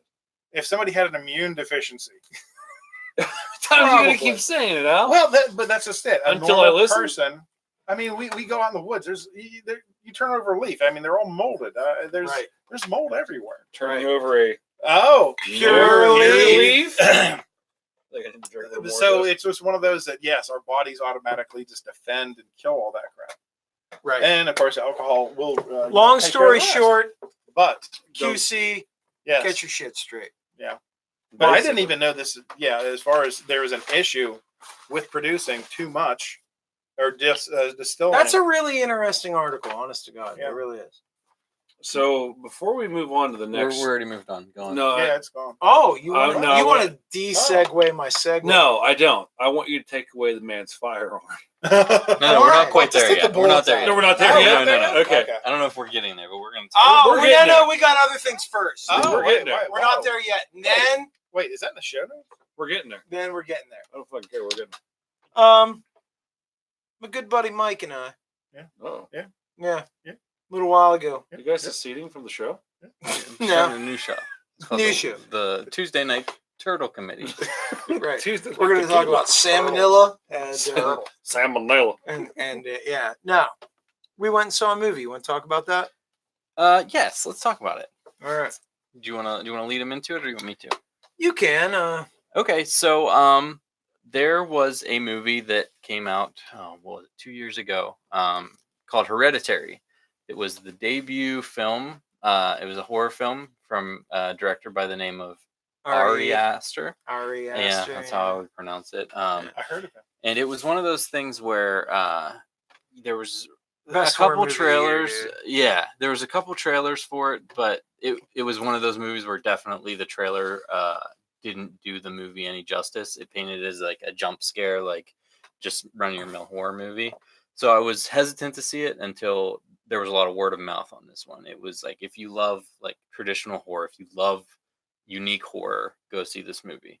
So my buddy Scott and I saw it in theaters, and after it was done, like after the credits rolled, we just looked at each other with our mouths agape, and we were just like, holy shit. Like that movie was incredible. That movie revitalized the genre. Yeah. And we were just like, I best haven't horror seen movie. that one either. You guys both need to see. If you don't like horror, then you won't like it. But I'm not. Yeah, it doesn't rely on jump scares, and it doesn't rely on just like cheap like No. found footage, the stuff that the genre, like you were saying, had been leaning on way too heavily. So anyway, it was one of those things where he breathed new life into this genre. It was And thoughtful. it was thought provoking. One of the things I loved the most about this movie, and still to this day, I'll think about it. I'll just sit there and just think about scenes that were in it, or different themes that were going on in the movie. Which to me, whether I like or dislike a movie, if I'm thinking about it a year, 2 years after the fact, then I've already gotten That's my worth money's the worth. cost of admission. Yeah, exactly. So, I guess Well, it was. Mike actually had said to me, had I seen Hereditary, and I had heard the buzz about it, but I hadn't been able to catch it. And through various mediums of weird stuff, I finally actually got a chance to see it. And when I finally saw it, I was blown away by that movie. Yeah. Astor did some pretty remarkable things as far as what I felt was revitalizing a genre that had become just super trope heavy, Very stagnant. very stagnant, and I mean, essentially had basically boiled down to remakes of classic films. It's all been that remakes. Yeah. were just horrible. This guy brought something new. He brought something that was well researched. He didn't rely on too many horribly tired tropes. It was thoughtful. It was inventive. Just an amazing movie. So Mike suggested me that I see the movie, and I'm really glad he did, because that was my favorite horror movie, not only of that year, but for if I was going to pick a span of years, a couple. It definitely cracked my top. I would say probably top 3 even. Yeah. I mean, you've got some like classics. The Thing will always be number Sure, 1 there's for me. but it was it's a classic. Yeah, like definitely. it'll be an Instantly. instant classic. Yeah, instant classic. So it was. What's the other one? Well, so it was probably about a year ago. His follow-up was announced. Now, it wasn't a sequel. I don't know that he'll ever do a sequel. I don't think he he's should. actually stated he won't. Yeah, really. I don't think he should. But his follow-up, Midsummer, how do you pronounce it? Midsommar, was announced, and that was it. I was like, I'm in. I'm not going to look at a single thing. I mean, I've talked about it on the cast before, where I don't watch trailers anyway to movies I plan on watching. But as soon as it was announced, I was like, we'll be there opening night. I knew Jason was interested. I knew Scott was interested. So last Tuesday was opening night for the movie. Apparently, there was another movie that was opening on Tuesday. Against also. Spider-Man? Yeah. So Spider-Man came out. We just showed up. I was like, what are all these people going to see Midsommar? Yeah. But yeah, we there were 29 Was your theater empty? people in the theater. Yeah, I think there's somewhere around 29 theater people. We counted. I'm Well, not gonna lie. there's less than 30. Yes. Yeah. We really did count. So- Mike won, by the way. Yeah, I guessed closest without He going gets over. closest without going over. He got to play Second. Plinko after the show was over. Take it from there, Jason. Basically about what the Well, here's what's interesting to me. So we met up, and I got to meet Scotty, which was super flipping awesome. I'm super glad you finally got to meet Scotty. It was flipping awesome. Scotty is so cool. Went in, and I, like Mike, I knew this movie was coming out, but I'd seen a little bit of buzz, but I really, really, really kept myself away from watching trailers or from having a vague idea what it was about. So the movie, basically, should we go into plot? I mean, should we talk about? I think we should be as vague. I'm not going to talk directly about. All right, so if you plan on watching it, maybe stop the cast for a few minutes. Right. I don't want to. We're not going to be doing any spoilers. I do want to talk about what the basically the plot is leading up to the events that really matter. Right. So I mean, just as a general outline, without giving away any kind of spoilers. I mean, maybe minor spoilers, but if you watch trailers, you probably if you watch trailers, yeah. So I mean, the story follows a group of friends who are sort of grad student age. When they accompany another one of their friends to a rural village in Sweden, where they attend that village's Midsummer Festival. Which is, go on, let people know what that is. Oh, what that means? Yeah. Actually, the Midsummer Festival in Scandinavian countries, Sweden being definitely one of them, is a pretty big deal. There's a long-term cultural connection to that. Think about the fact that if you live somewhere that is so, weather dependent, the longest day of the year represents symbolically to your culture very much a time of hope, a time of harvest, a time of well-being, a time of plenty. Yes. So these things are very important in the Midsummer Festival in the Scandinavian countries. In fact, I think to this very day, the Midsummer Festival in Sweden, a lot of people would say is right up there with Christmas or it might actually be the biggest holiday they still actually Yeah. celebrate. And one of the characters, I mean, again, we're not going to get into too many like really deep plot points, but they're anthropology majors, Mhm. and one of them, the whole reason they're going is so that he can actually witness this Right, festival right. because it is such a huge part of the culture over there. So this is an interesting thing that Astor decided to sort of pick on this focus, because this is something that sort of comes out in Hereditary as well. Dude does his research and ties his fictional stories very well into some aspect of something that from a broader cultural Yeah. or whatever, it's tied in very well. If unless you really kind of like had an ear and paid a lot of attention to sort of like occult subjects, a lot of stuff in Hereditary would have passed you right by. It wouldn't have ruined the movie. Right. It just you wouldn't have noticed as many details. But there's some particular details in Hereditary that tell me that dude did a lot of research. Yeah. A lot of and I don't think again, we're not going to get into like everything that happens, but the horror of this movie, if you would even call it a horror film. I would really call it a suspense film. Exactly.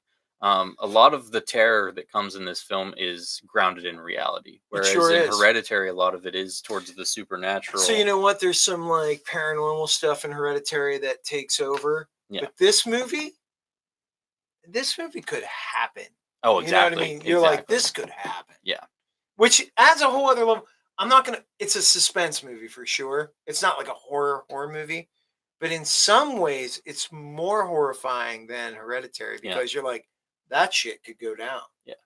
Yeah. And from there, I think we can just say, like, if you're interested, go watch it. But I do want to talk about my thoughts on it. I want to hear your thoughts on it. Sure. I think the listeners want to hear our thoughts on it.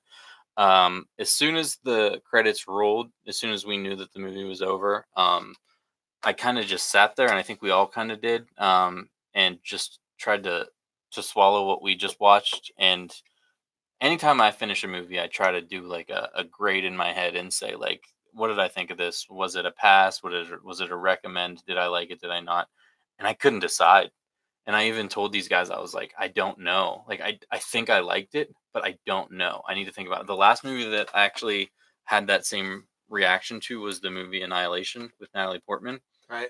It took me a good probably 3 days to decide whether I liked that movie or not. Now, in the end, I did. I did really like that movie, but it was a slow burn, and it kept with me afterwards. And I was texting you the next day after watching Midsommar, and I said, like, man, that I'm still thinking about it. Still thinking about it. And right. I'm still thinking about it. I am actually to this very day still thinking about it. Yeah, and that's when I know, like, this movie, like, was the real deal. Yeah. I'll tell you something as far as that affected me. Like, so after we watched it, we communicated a little bit about it, and I thought about it, and then I thought about it some more, and I thought about it some more.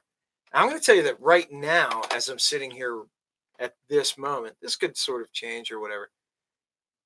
But I actually, at this point in time, I actually like Midsommar more than I like Hereditary. Really? Yeah, Wow. there's a lot of real subtle details. Now, I think that obviously I have some. I mean, like, it wasn't a perfect movie. Right. There's some things I could. Well, I knew it would be up your alley as soon as it started, and there was runes on the screen. Right. I was like, okay. There's an awful lot of. So, like, if you watch Hereditary, you almost have to be familiar with like some. I'm not going to say super deep occult things, but like some deeper occult things, like the Lesser Key of Solomon stuff, to really understand what's going on in that movie. But with Midsommar, there's like some even deeper, like way more esoteric shit that you have to understand it. Oh yeah, there was a couple of scenes in the movie where Jason leaned over to me and was like, "This is a thing." Like this is a real thing. Yeah, yeah, and I'm really impressed with his depth of research and the way he was able to incorporate it in the movie. Oh, it's not hackneyed at all. He does his fucking research. He does his research, but you know, another thing that I kind of dug What about. is it to? And this is I haven't seen this. I don't know anything about anything. Is it to the point where he's blowing over people's heads with how in depth he's getting? Mhm. Well, it depends. However, it depends on how much you're willing to invest yourself. Here's the thing about it, and I think this is a really good way to approach it.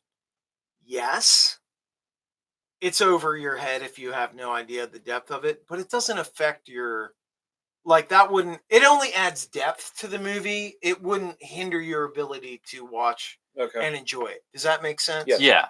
Absolutely. Yeah, like you could totally not catch that shit and it wouldn't mean anything as far as your understanding and whatever the movie. So actually, and another thing that I really dug about it more was I found it kind of had some parallels with maybe the original Wicker Man. Definitely. And the fact that I thought that the pacing, I think some people might have problem with. The critics, I mean, it's sitting in a C+ cinema score. I know. Critics don't love it. Audiences don't love it. Which is think a bummer because I just don't think that they're giving it a fair shake. But I think understand. the pacing has a lot to do with that. Yeah. I think the pacing is part of the movie, though. As How far long as is the movie? it's, probably around 2 hours. it's Okay. I think it's 2 hours. I think it's a little longer than that. I think it's So 2 that's- hours and yeah, 20, that's maybe standard. 2.5 hours. You're It's a little longer. Yeah. It's just a little bit longer. I think it does unfold in a sort of meandering pace. It's a little bit slow, but I think what, man. I think in some ways modern audiences. 147 minutes. It's 147 Yeah, minutes. so hour 20. Hour 20. Yeah. An hour and 20 minutes. So I think that maybe modern audiences should. No, it's 220. 2 hours. 220. Or 220, yeah. Sorry. 227. I think that some modern audiences should just check themselves and commit to a movie sometimes too. I think that a lot. Yeah. Well, and I think a lot of people also unfairly expected Hereditary Part 2. So Sure. and like I was saying, Hereditary was horror. Yeah. I left and I didn't want to sleep. We walked. I was walking from my car to my house, and I was like, "What the fuck is going to happen to me after I left Hereditary?" right. And that's one of the reasons I don't like horror movies because I had that. That's the And this exact is- reason I like horror movies. This, the only buzz I heard about it was this movie is fucking terrifying about Midsommar, Yeah. and I went in expecting the same feeling of dread after I left, and I think that's why it was harder for me to I don't digest think it had afterwards. that Because it No, didn't. It did didn't at not all. have I that. never. No. Well, another thing that I found it more thought provoking in Yes, some ways. yes. though. But I really think did. another thing is that this movie is a good movie if you want to be scared without feelings that terror feeling, right. because it's more of, like you were saying, a suspense movie. I thought they handled the there's an element of the movie, and I don't want to give anything away, but there's an element of the movie that deals with hallucinogenic kind of things. I think they handled that very well in a way that presented it in a really adding suspense Yeah, kind of way, like it built in a certain an way. accurate way, because right. I've never done hallucinogenics, but Right. I could feel their reaction Yeah, to they the did it drugs. in a really accurate way. Yeah. Yeah. So, I mean, Well, I mean, at the end of the day, all I can say is people should see this movie.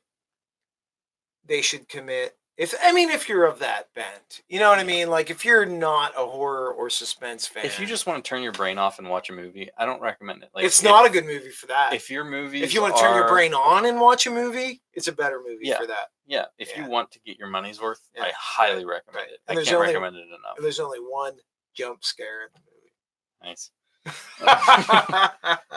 If you watch the movie, you'll know what I just referred to. If you don't, you'll sit there like Jack. I went pee. So I thought that it was written well. I thought it was acted well. I thought that the cinematography was perfect. and I thought The cinematography, geez, yeah, take a minute and talk about that. it was just like It was holy one of the shit. most gorgeous movies. There were I've scenes ever that my seen. jaw was dropped before there was even any substance to it. It was just the way that it looked. If the sound had been off during that movie and all I did was watch frame from frame to frame, I think I'd have still enjoyed it. Yeah. And a thing that really helps this movie is it's hardly dark at all during any of it. It's very rare to see a horror Oh movie. yeah, it takes place. It's in the Daylight. daylight. It takes Wow. place during the time when like there's like 20 hours of daylight. Yeah. Which it's a great interpolation of the traditional horror theme where you have, it juxtaposes where you have like, what do you think of a horror movie? Dark and stormy night, Yeah. thunderstorm, Don't all go that in the shit. basement. Yeah. Right. This thing takes place in literally the brightest time of the year where there's 20 hours of daylight a day. Do you think it It's makes great. things scarier? Yes. Definitely. There was definitely Absolutely. parts. It's fantastic. Versus, I'm not sure what's in the darkness. I Right. think that's just I But don't want to now call it a it's- cheap scare tactic, but some directors use it as a cheap scare I tactic. think the fact that this thing takes place in the bright, all the cards are out there. all the cards are out there. Yeah. Yeah, it's fantastic. That was one of the things, not the jump movies, but like that was one of the things I thought that the original Predator did very well was they didn't Oh, actually reveal the thing. I just fully- watched the new Predator 2 days ago for the first time. The new one, The new one. not bad. I didn't like it. I figured I didn't. Think I you thought the would. lead was garbage. I didn't see Yeah, I it. didn't like the lead. And to me, like, I mean, you have Arnold in the first one, and like, Honestly, have you seen Predators? I like Way- Predators way more. Way better. And I didn't think it was a great movie, but I thought that Topher Grace was awesome in that movie. He doesn't get enough credit as a villain. Another movie I want to talk about, Black Klansman, just real quick. He plays David Duke in that movie. He does Oh, a terrific wow. job. Okay. But he did a great job. Adrian Brody did a great job. Yeah. That whole movie, like Adrian the acting Brody was almost great. always does a good The job. story sucked, but the acting was pretty great. Yeah, it was one of those like, because I even remember saying to Mom, like, I'm like, you like Adrian Brody? She said, yeah. I said, you need to watch this Predators movie. She goes, no, I can't. I'm Yeah. like, you'll love it because Right, of him. Right. And she still wouldn't do it. Another But thing about that's that whole scare tactic thing. Like, it doesn't. A lot of it doesn't happen in the dark. It happens in the daytime. bright. Yeah. So Another thing Yeah. about Midsommar. Not a super well-known cast. Right. Great job acting. Yeah. I really felt what they were trying to convey. Yeah. They did a really good job of acting. I mean, we could go on. I honestly, I'm think- going to go out there. I'm going to say this. I loved Hereditary. I like Midsommar more. I think right now I'm going to put Hereditary in front of it, but I've Yeah. only seen Midsommar once, and I Yeah. think I'm I will see on it number again. 4 of Hereditary. So Yeah. probably by the time I see it more than Right. 2 or 3 times, I'll Right. be able to. By the way, The Dead Don't Die. Extremely mediocre movie. Speaking of extremely mediocre, can I talk about Game of Thrones for a second? Here we are. I was actually going to sit here. Wait, I'm watching the timer on the podcast here, and I was going to wait till it said exactly 150. Here's what I want. But I'm going to give you the floor. I want Mike to talk about Game of Thrones. Oh, we're Everybody going. sit back. We're going to talk about this. You guys missed Mike? For those of you who have not watched Game of Thrones, who have intended on watching Game of Thrones but haven't gotten there yet, for those of you who have any interest in Game of Thrones and have not seen the season finale, please stop the podcast now. This is your official. Check out the Spotify playlist. I am Mike. We are the Wednesday Whiskey Committee. And good night. For those of you who have stuck around, Mike is about to spill some tea all over this thing for you, and I don't know. All right, so I'm sorry if you've heard me talk way too much about Midsommar, because I'm going to talk even more right now. I'm not going to Talk it up, brother. I'm not going to You got the floor, dude. spoilers. So the final season of Game of Thrones has come and gone. Which can we? Can I yes, interrupt always, yes. just a half a second here? Yeah. We have followed this man's love affair. Oh yeah, We you have. have seen With- every ounce with- of mine. Can I interject your introduction? Yes. How long has it been? Since what? 10 years? Oh god, yeah, I think so, because this was season 8 and they took about a year off, so it was probably about 10 So a years. now. 10-year love affair. Okay, Yeah. go ahead. We have watched this man's love affair with Game of Thrones And We've watched it go from semi right.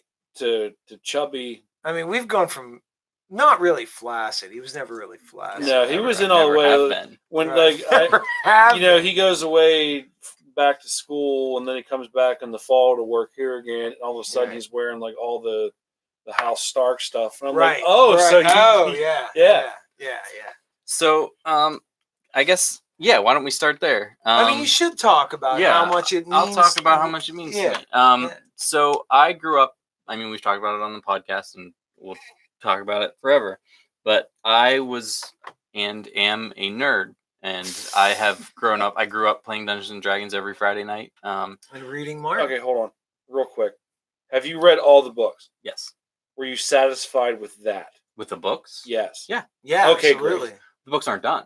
I know that. Okay.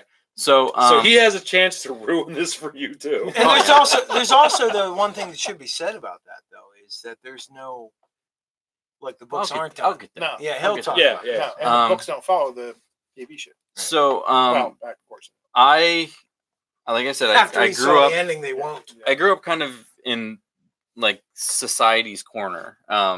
Like back whenever I was growing up, there was no like acceptance of nerds. Like D&D still made you satanic, and playing Magic the Gathering made you an outcast. That's why we did it. But it all of a sudden it in 2000 whatever was 2000. When did no, it was 2005 Rough 5. 5, 6. that they announced that they were doing the Game of Thrones series, and my ears kind of perked up, and I was excited for a kind of a mainstream I look. remember talking about this in the Guillotine's locker room. Yeah, talking about this mainstream fantasy endeavor that was supposed to be That's an not worth epic. saving. No, it's Yeah, not. you might as well just We've give me had some. wow, our first show back, and we've had a 5th episode. And That's it, folks. So the first episode, I was hooked.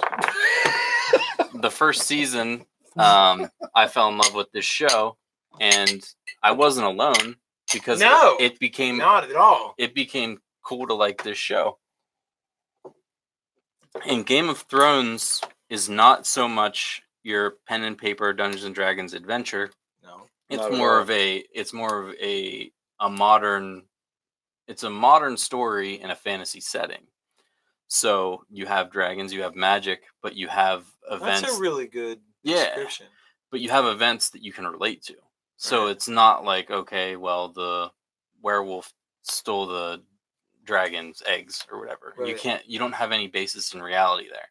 But you have love affairs, It uses and you elements have of you have fantasy. assassinations, and you have things like this. So it became something that everyone could relate to. If you love daytime soap operas, you could relate to that aspect of it. If you love fantasy, you could relate to that aspect of it. And it became this water cooler thing where it was a phenomenon because you could talk to the jock. You could talk to this guy in the Guillotine's locker room who you were playing hockey with, who you would never think would be watching this Right. show. Yeah. And you would say like, "Hey, did you check out Game of Thrones this week?" How And it about just that became fucking an Jamie event. Lannister. Exactly. Yeah. So I was hooked from day one, and I became extremely invested in it. After the first season, I read every book up to the one that was. Had you read he the was books working on. before the I season? didn't. No. Oh, see, that's interesting. No, Okay. I finished reading all of the books that were published at the time after season 1 Were Okay, you that's aware of the interesting. books Yeah. before? Yeah. Okay. because I had guarantee he read was all aware, the Lord of the Rings series, but I wasn't much of a book reader at that time because I had to do it for school. So what the Right. fuck am I doing in my free time? Isn't that interesting? I don't want to segue too far, but you know how many people I know who were readers until they had a higher education and then it killed their love of reading? Anyways, go ahead. So yeah, so I had caught up with all the novels, but it just got better. The show just got better. Now there were some nuances in the first season that were lacking because the scope got bigger, but that's what happened in the books as well. You introduce more characters, you introduce more lands, you introduce more families, and all of this. In relationships, it's an epic. So you have to invest. So with that investment comes time, and like Jay said, 10 years worth of time. So I would sit there and wait week after week while the show was airing, to watch the next episode, think about what they were going to show and what they weren't going to show from the books while they were still following source material. Be excited about characters, be excited about character deaths. The Red Wedding, which is a huge event in the books, Right. knowing that it was going to happen, being excited for that episode, seeing how well they handled it, which I think they handled superbly, and then seeing people's reaction to it who hadn't read the books, and them feeling the same thing I felt when I read the books, is a testament to how the writing was. Because for them to be able to convey such a powerful event or such powerful events that followed the source material, and evoke the same emotions that I had when I was reading it, means that they really did a good job. Now, he is just finished with the fifth book. George R. R. Martin just finished with the fifth, or not just, but he had finished with the fifth book while they were still on season 6 of the show. Or season 6 of the show, rather, is where they stopped having Right. source material, which for a lot of fans of the show commemorates the beginning of the end of the show, because the writers now have to do a lot more work. When you're adapting source material, your work's cut out for. I mean, you have all your work done, but then when Yeah. you run out of source material, your work's cut out for you, because you have to come up You with, just like, have to be able to get it to All the the screen. interactions. from everything that I've read, in interviews, the writers and the creators were given the ending, and George R. R. Martin said, "You can get there however you want, but this Right. is how the show ends.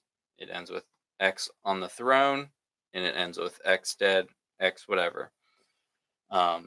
Which I could buy into. With half competent writers, I could buy into that. I know that the quality dropped when they ran out of source material, but it stopped being about quality at that point.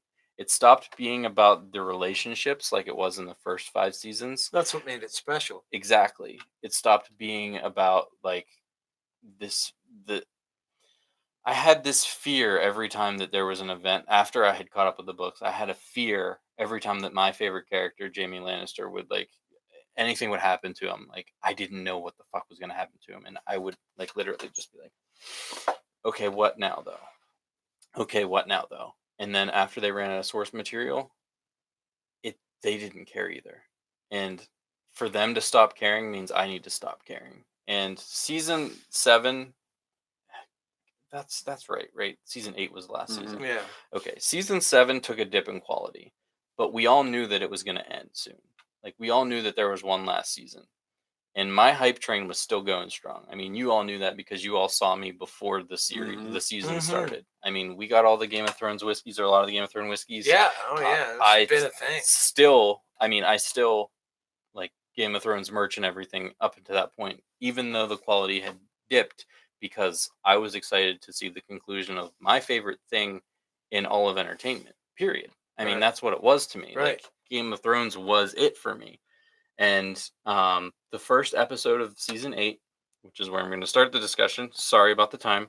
The first episode, it did some things right, and that was enough for me. It wasn't perfect, but it did some things right, and I was like, okay, I can see what they're doing with this season. Now, how spoilery can I get, or should I get? Go ahead. Oh, it's over. Oh, dude, it's over. Yeah. Okay, so Jon and Daenerys. We've seen your tweets. Who are, like, the two main characters who everyone, like, predicted Mhm. that they were going to get together. It's the Song of Fire and Ice. He's a snow, she's a Daenerys, She's a who's Daenerys, a dragonborn. So basically, the whole prediction of the show is they end up together and Fire they and rule Ice, the yeah. kingdoms together.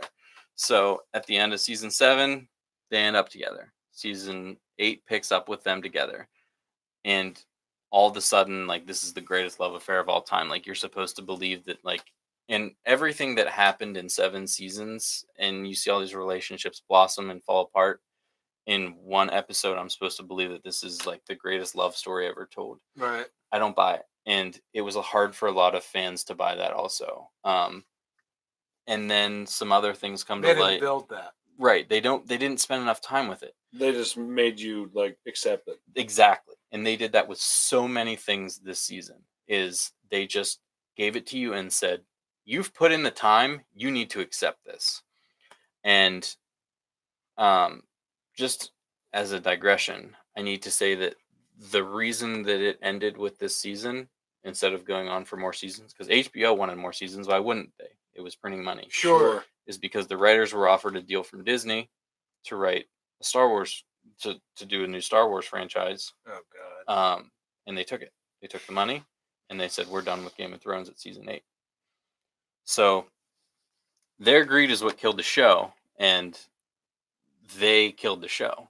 Hopefully, And, it's not what kills Star Wars. well, Star Wars is pretty floundering as it is, Yeah. but it became evident after episode 2 that the writers no longer knew how to write these characters. The actors did a phenomenal job from the beginning of the series till the end. They probably knew the characters better than the writers at that Yes, point. yes. Yeah. And there were some actors who have gone on record as saying, like, this is not the fate that my character deserved. Mark And that's Hamill. not being, yeah, Mark Hamill. That's I not disagree. being, I think, yeah. But Yeah, anyway, yeah. that's not. them being butthurt that their character died. It's them being butthurt that all of the 'Cause they know their decisions, character. yeah, all the decisions they made leading up to this season had absolutely no bearing on what happened to them this season. Right. My favorite character was given the worst fate out of all of them because every arc that made him who he was going into that season was thrown out the window, and they made him go back to what he used to be season 1, which is not the point of a progression of a character. No, that's a Um, regression. So, and it happened time and time again and throughout the season. And episode 2, which I believe was the Battle of Winterfell. Maybe that was episode 2 was the one leading up to the Battle of Winterfell. Was an episode pretty much solely on dialogue.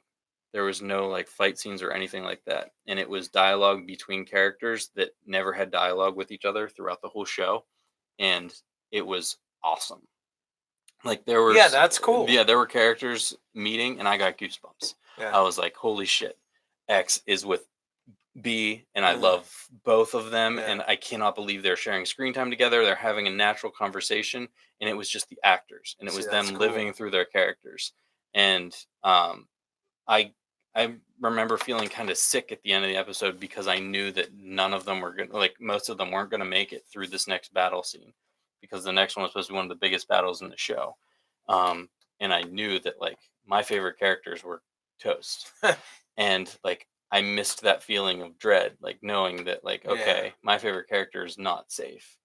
And then the episode aired, the Battle of Winterfell, and it just became, like, it became painfully clear, like 10 minutes into the episode, that this is not good. Like, this is bad. Like, As in bad writing? yes, bad writing, bad lighting.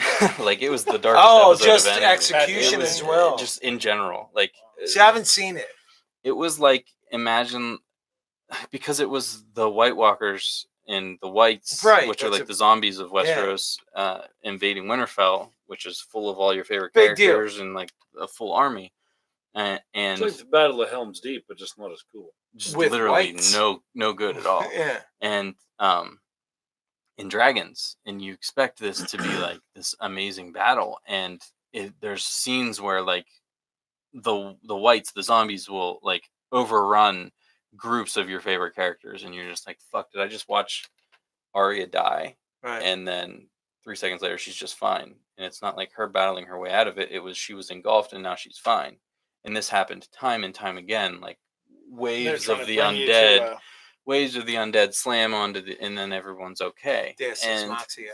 so Yeah. much of it. And it just, there was no, it was flash. It was all it was flash, and there was no substance to it, which if it's a battle, that's okay. But there were battle scenes. There were battle scenes in that show that were my favorite episodes, like the Battle of the Bastards.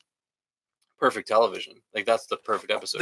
That series had built a reputation. Okay, so I'm interjecting, and I'm sorry, but Absolutely. I mean, I can take some issue with the way some of it was done and executed. But that series up to that point had made had staked some reputation on the way it presented certain battles. Yes.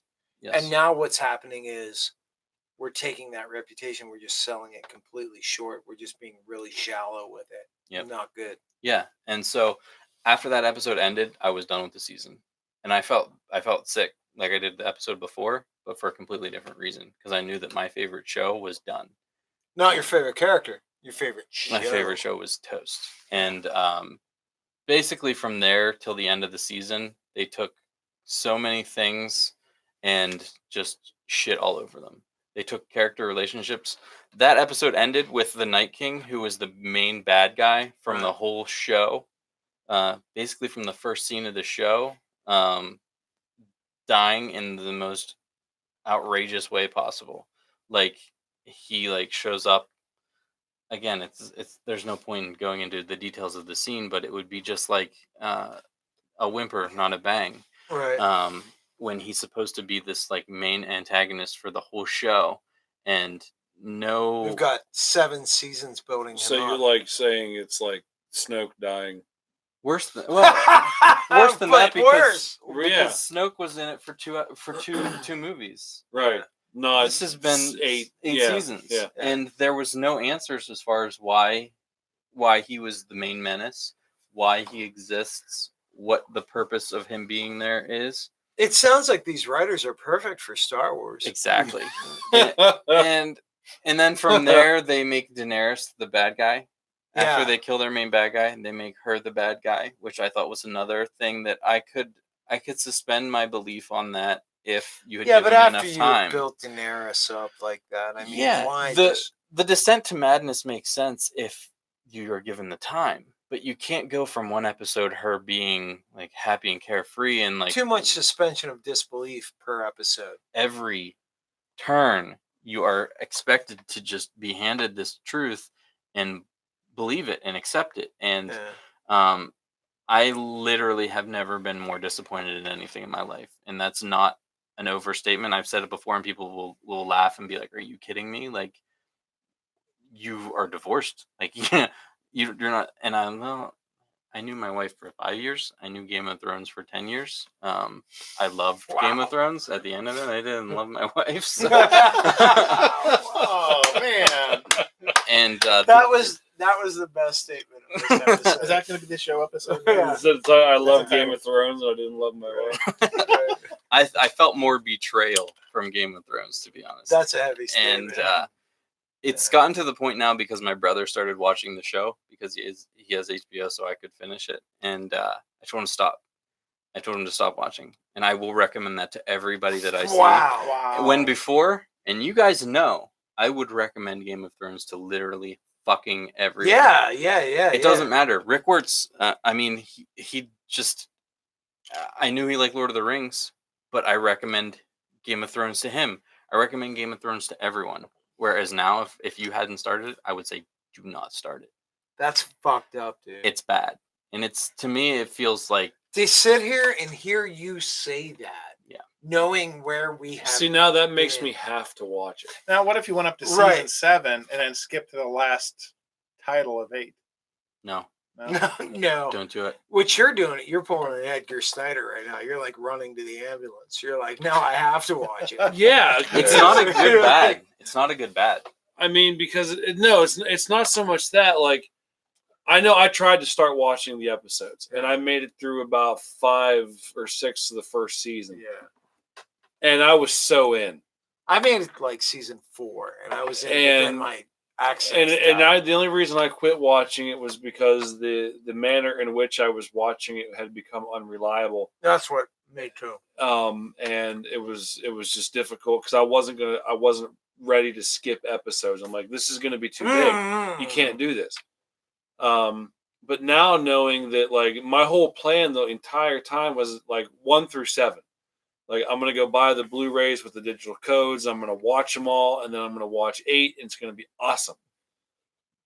But I'm like, you know what? I'm going to wait, because if there's only one more season, they're just going to re-release this all again with that last season. Right. So I'd rather wait and get it all. buy them all at once and then just and go through it.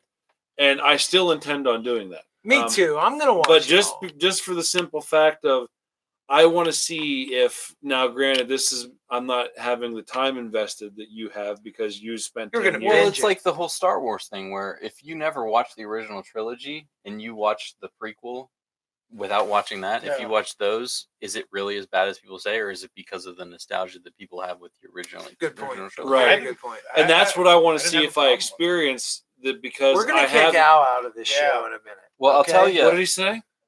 He's been sitting over here being Yeah, defending What did he say? He's What? I'll tell you though. Wait, what? Shannon never saw Game of Thrones, and I had her catch up before season 8. So, like, I sold her this show. I had her fall in love with this show. and you're like, hey, check this shit out. exactly. Yeah. So we watched the first season. She You're fell like, in I love. love you. I love this show. Check it out. Yeah, and she was all in. Like, she loved it, and she caught up before the first episode of season 8. So she got to watch me fall out of love with this show and be betrayed by the show. And I know that after the last episode, because we watched it together, obviously, and after it ended, like, she like looked over at me and she was just like, "I'm so sorry." I'm so sorry for you. Yeah, Yeah. because she obviously Even didn't- without time invested, She knew. She knew. she knew. Yeah, Wow. I mean, she was disgusted with it too, and she had only put in a couple months. Right. I was disgusted. I challenge you. Okay. To a duel. What? To- This is awesome. I actually gave you the book. I don't know if you've Yeah, actually read I've it. still got it in my. I've got it. I had a similar experience with a book series called The Sword of Truth. Okay. Fantasy based. I've heard of it. First book, second book, third book. Pump the brakes. Because, like you said, he had to introduce everything in every kind of class, and book 3 was very stagnant. Book 4, which is my favorite. Book 5, another. Whoa, this is amazing. Book 6, not so much. And then he had a death scare. I think he had a fight with Who was it? Terry Goodkind. Okay, I thought so. And he had a death scare, and I think he tried very quickly to put out the final book. He was like, "What if I'm not here? The final I gotta book. serve this shit up." Yeah, and he did so, and a lot of people felt, he wrapped this up way too neatly. I don't like the way that he did this. He rushed everything. He ruined characters just to finish it, to say that it was done, because he knew he was dying. Yeah. But he hasn't died, and he's since then released more He books. was like, "Oops." And a lot of people took that same kind of stance because they're like, dude, you ruined it. But for me, I sat there and I went, perfect. Yeah. Now, like I said, there are a few books that are very hard to get into because of the depth at which he goes to explain these things. And there's one book you can even absolutely completely skip. And But get you to, can't do that. and get to you can though. You can't do that.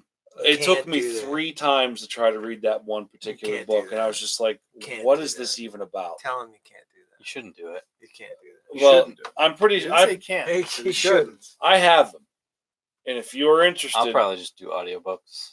okay. Like I said, the first and there are parts to drag. You just gotta grin and bear and get through it. Book 3 for sure. You'll hate it. I know you will. Because I'm not sure anybody liked it. Anyone that I've ever gotten into that series was like, You book may 3 hate was- it, but is it essential? no. So 'Cause you're saying just He had a way of like almost. I think we've talked about this before, like with the Deer Hunter, where like you have a concept, you have a concept, you have a concept. I'm bored. Go around it, but still stay in the kind of Text of the text of the universe and universe, yeah. everything, and then all of a sudden, like, here's where everything kind of intersects and comes back to a head, and then it's over. And that's what book 3 was like. But I would like you to give it a shot anyway. Hopefully, I'll have some time too. Yeah, yeah. Have Kevin you ever Siegel. watched? I had never watched it, Me but I either. know a lot of people who What's have. He said I that. can't tell you how many people have suggested to me.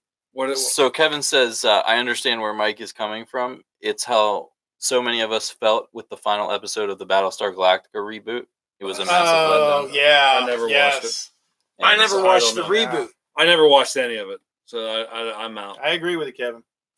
So, I mean, just a final note with Game of Thrones is, for me, George R. R. Martin still has a chance to Save it. save it, but I at the think he same will. time, if this is how he I planned think on he it will. ending, he better get there a whole hell of a lot I better think he than will the writers. because he's seen how it's played out. And dude, like, you are Because not the only here's dude. the biggest thing. If he looks at this and goes, Right. I done Oh, yeah, fucked up. yeah, Aaron." exactly. Well, I think the Exactly. biggest thing for a lot of fans of the series, period, whether it be books or show, is the fact that his health is not going to get any better and his Right. age is not going to get any younger. So this may be the only conclusion we have to the whole series. Right. Right. And that's the scariest part of all, and that is the main reason why I have so stopped you're like recommending it saying, to like, people. please, This is the only ending that we may ever have to Game of Thrones. dear God, please, Mr. Martin. Yeah. Yeah. Yeah. Does Well, he have does he have any health children? issues? He's Does not he have any necessarily- children? No. Okay. See, And- that's one Yeah, of my but we've favorite seen how series. that works out. Well, see now, Frank Herbert wrote the Dune series, and Right. I loved all that. But then his son took over. I think The he son has and the writer. manuscripts, and I think he has Yeah. a writer lined up in the event of his passing. And for some reason, I thought it was good kind, but it might be Gaiman. I can't remember who. Really? Yeah, I can't remember who it is that he has lined up to finish his. I would almost like to see Gaiman. Yeah, Fucking I don't know finish it. who it is, but at the same time, like, it's got to be better than Weiss and Benioff. Yeah. because that's fucking bad, and I'll never forgive them for that. See, that sucks. I feel bad that you had invested that much and that's That- what you got yeah. out of And it. here's a question I thought. This is going back to locker room guillotine days.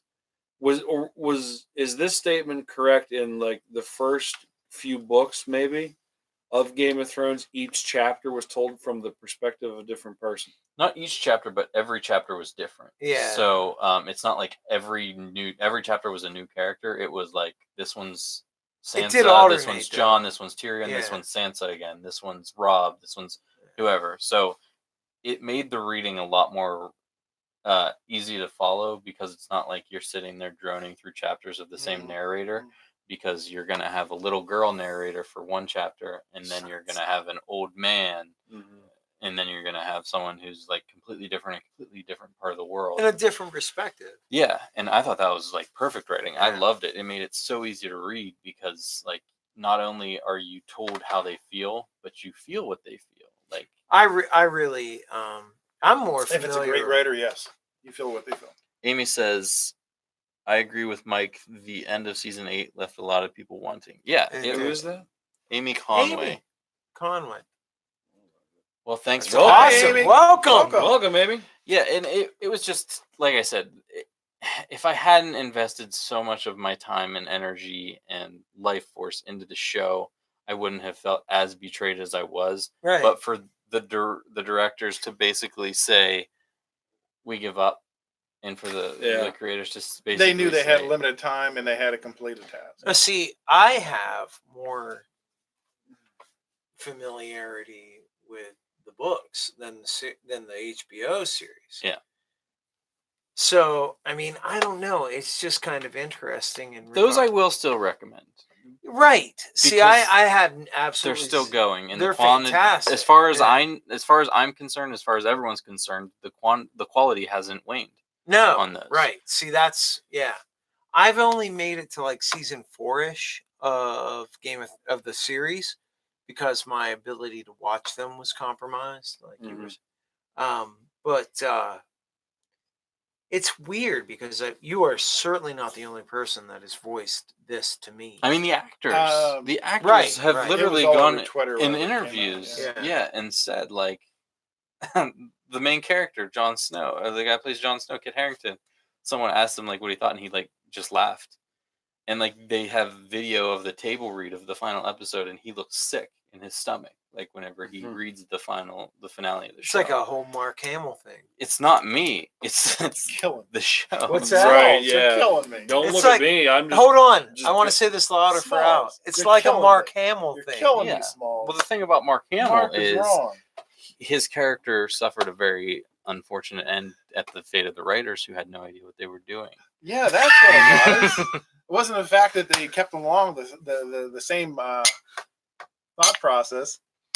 I'm just clinking. For It's not like reason. It's not like Mark I mean- Hamill knew more about that character than the writers who made the movie or anything. I But it just was the watched same- but Last it was the Jedi same- but it 2 was the nights same- ago. But it was the same 3 thought nights ago. process the Again? whole way Yeah. through. Same. Shit. I hated it so bad. Shit! I hated it so It's bad. shit, dude. It's fucking shit.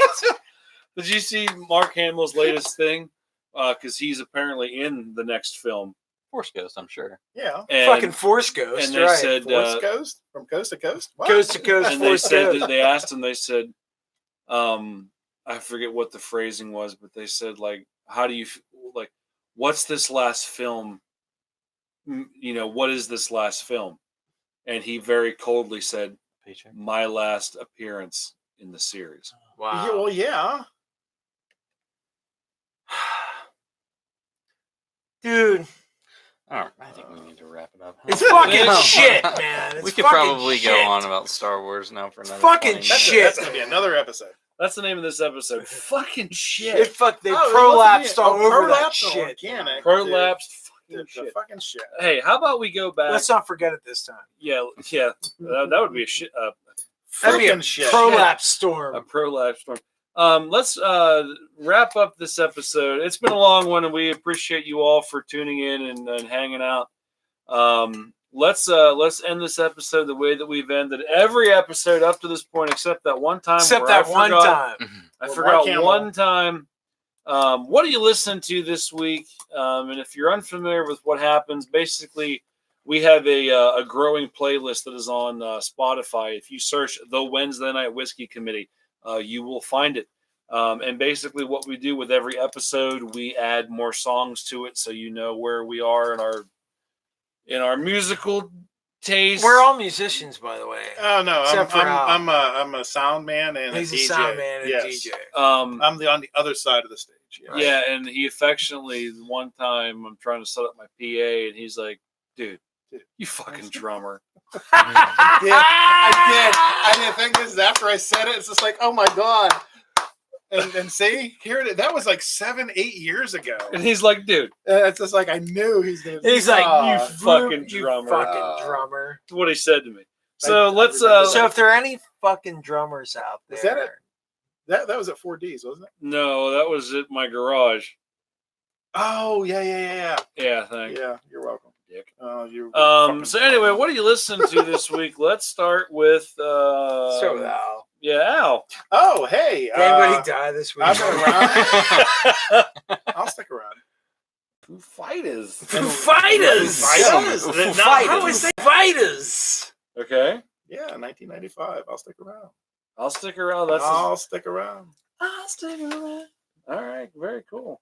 I'll stack around. That's what I I'm writing. stack. I'll Yeah. stack around. I'm a little, I'll tell I'm a Mark little, Hamill, I'm put a that little down there. impaired in the moment. Stick around. There we go.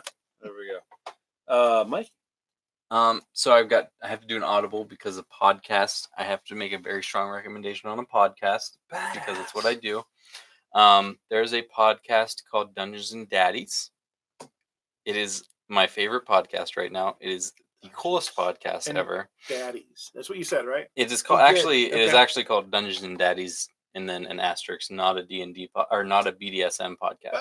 Okay. It's Oh, just then I'm out. yeah, Okay. Oh, yeah. I was really cool. I was there for a minute. I Let was- me I let was me freaked out. let me Now- convince you back into See it. now, Okay. Grandpaps is okay. So the concept of this podcast is 4 dads who are there is It just died. start a new track. Well, that's Have we reached our podcast limit? No, I don't know. the computer just stopped Start a recording. new track. No. No, don't click on that. Select. That'll erase everything. Their tracks. Yeah, there you go. Don't do that. But yeah, see now I understand why you guys didn't want me around. Why? Because I understood the progression to where Mark Hamill got. Oh, stop. Stop. Stop, Al. You You're and me, we're dangerous. gonna- You're I'm gonna get a- dangerously I'm close. gonna- I'm gonna get Either. a bottle of Talisker. I mean, I would We're gonna say sit this. outside your house Yeah. and we're gonna talk. About We're gonna. I love the gray side of the force and all that the shit. gray but side of the no. I'm telling you, I love the way that he went. But damn, it just wasn't. It just But wasn't. everything he did was always somewhat not complete, and at the end, it's finished the same way. Okay, I'm with that. I That can was see my that. point. I'm Yeah. with that.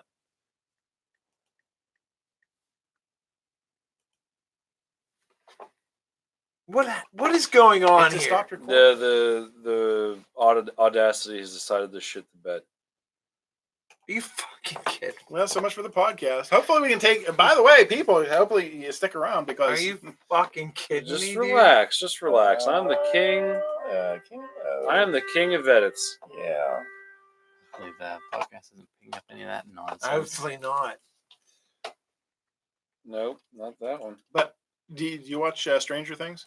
Just don't talk about it yet. That's well, what see, I- now that's I have just two it. more episodes to go. I'm up to episode mic 1, decided that it 3 wasn't of gonna 1, work. season I'm 3 of too 5. low. So I'm not up to the latest ones myself. Yeah, I have. I couldn't believe I was that far back. It's just Yeah. like, damn. I only have 2 left of the newest season. There we 2 go. episodes to go for the new season. All right, so the Dungeons and Daddies podcast takes place modern times, where we're all at, with 4 different dads. There's an ex-rocker dad. There is a stepdad.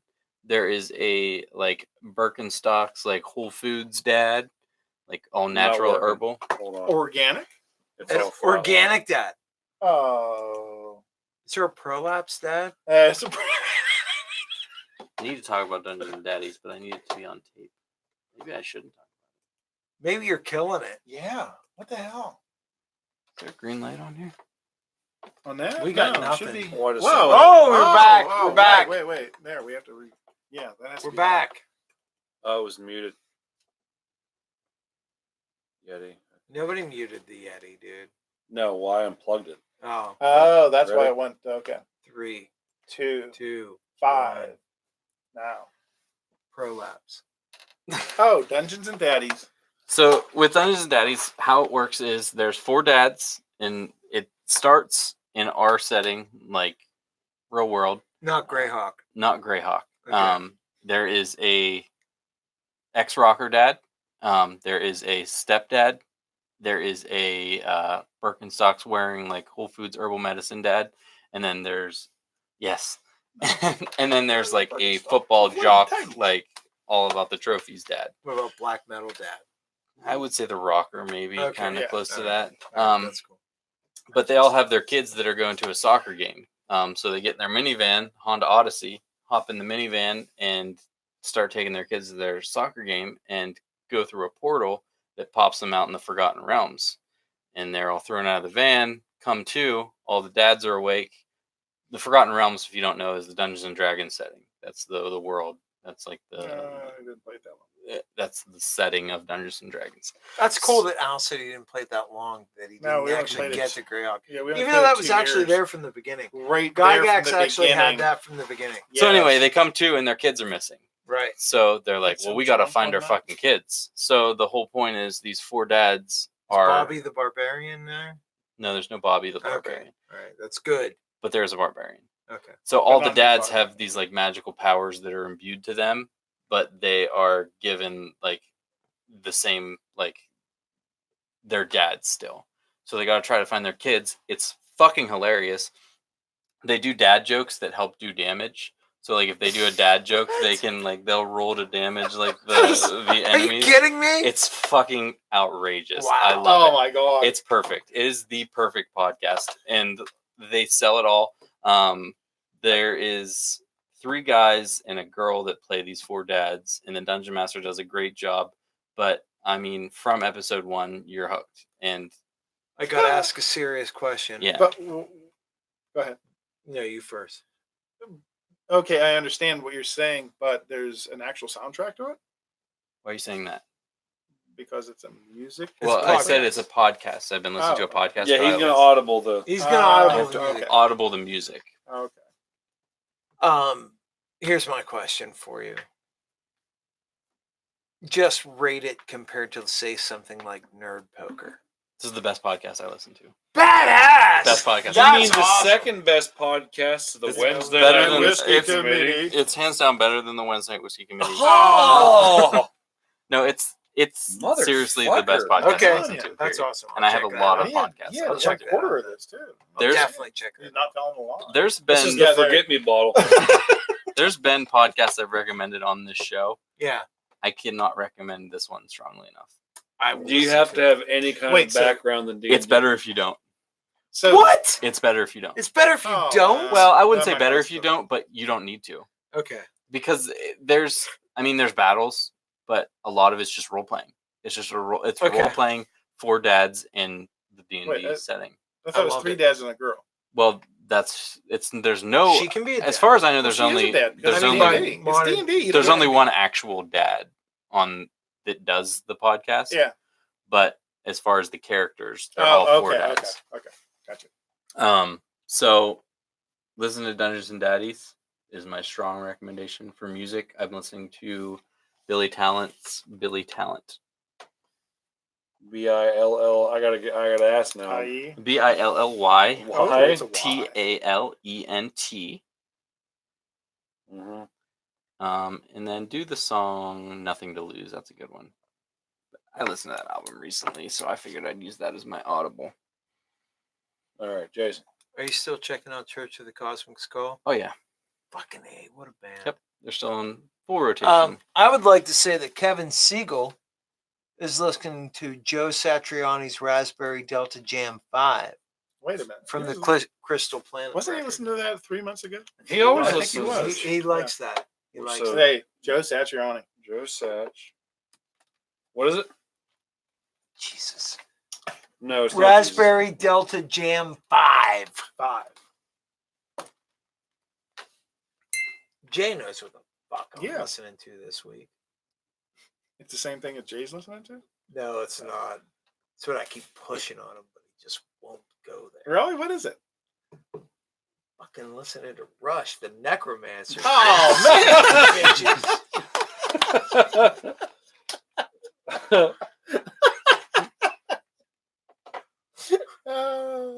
yeah. That middle section is like the heaviest fucking shit of all time, man.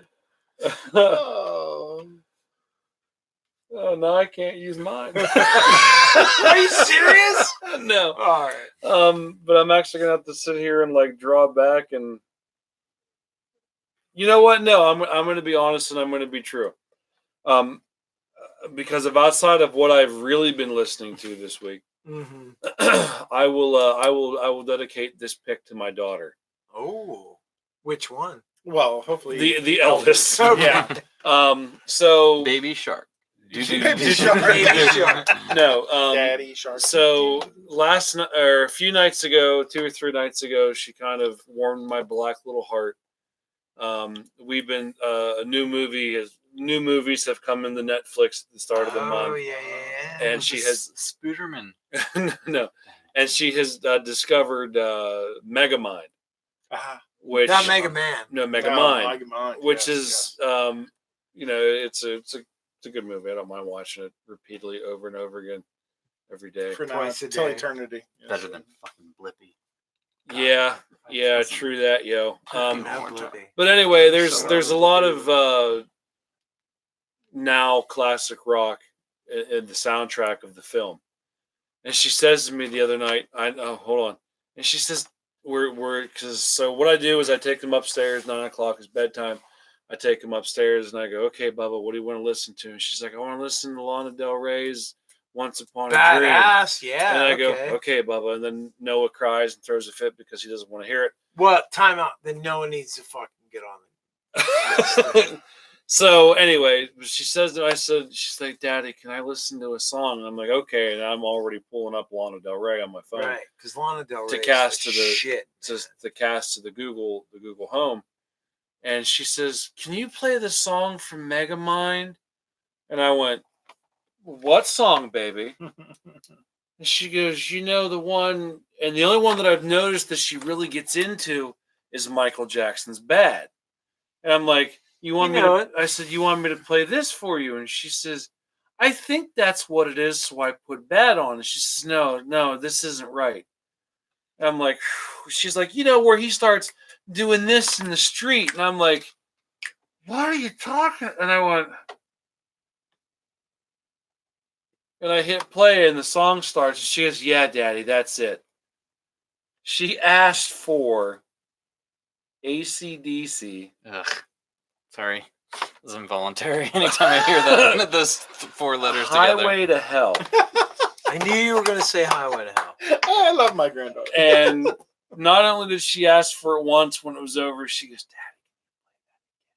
And I went, sure, Bubba, I can play. I don't know what that means for your future, Just- but I like it. All I And- want to and say, did you teach her how to do this? not yet. All I want to say is that What do you mean not yet? that I have been told that when I was 6 years of age, I knew all the words to the Back in Black album as a toddler in the back of the car riding around with my parental units at the time. And for her to now be 6 years old and asking to, Daddy, can you play Highway? She doesn't know how to ask for it because I haven't said what it is. I'm like, oh, well, you know, because in the film it like actually kind of dramatically cuts it. We're on a highway, and it stops. Yeah. You know, but so we're listening. And I'm like, I'm in bed, and like, highway to hell. That's interesting. You know, so that'll be my pick for this week. Just Did because you just pick an AC/DC song for your pick of the week? I think I did. I That's think you did. so fucked up, dude. It is. But awesome. It is fucked You up. have never. Nobody has ever made such a shitty pick. So awesome. I'll agree with that. That's awesome.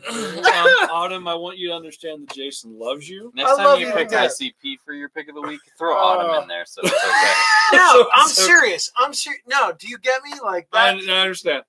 That is the awesomest way to pick. Next week I'm picking. Next time I'm picking ICP Right. just because, and I Right. already know the song. I'll be in recovering No. or dead. So every it's fine. every song that I'm going to pick. Write this down for the podcast.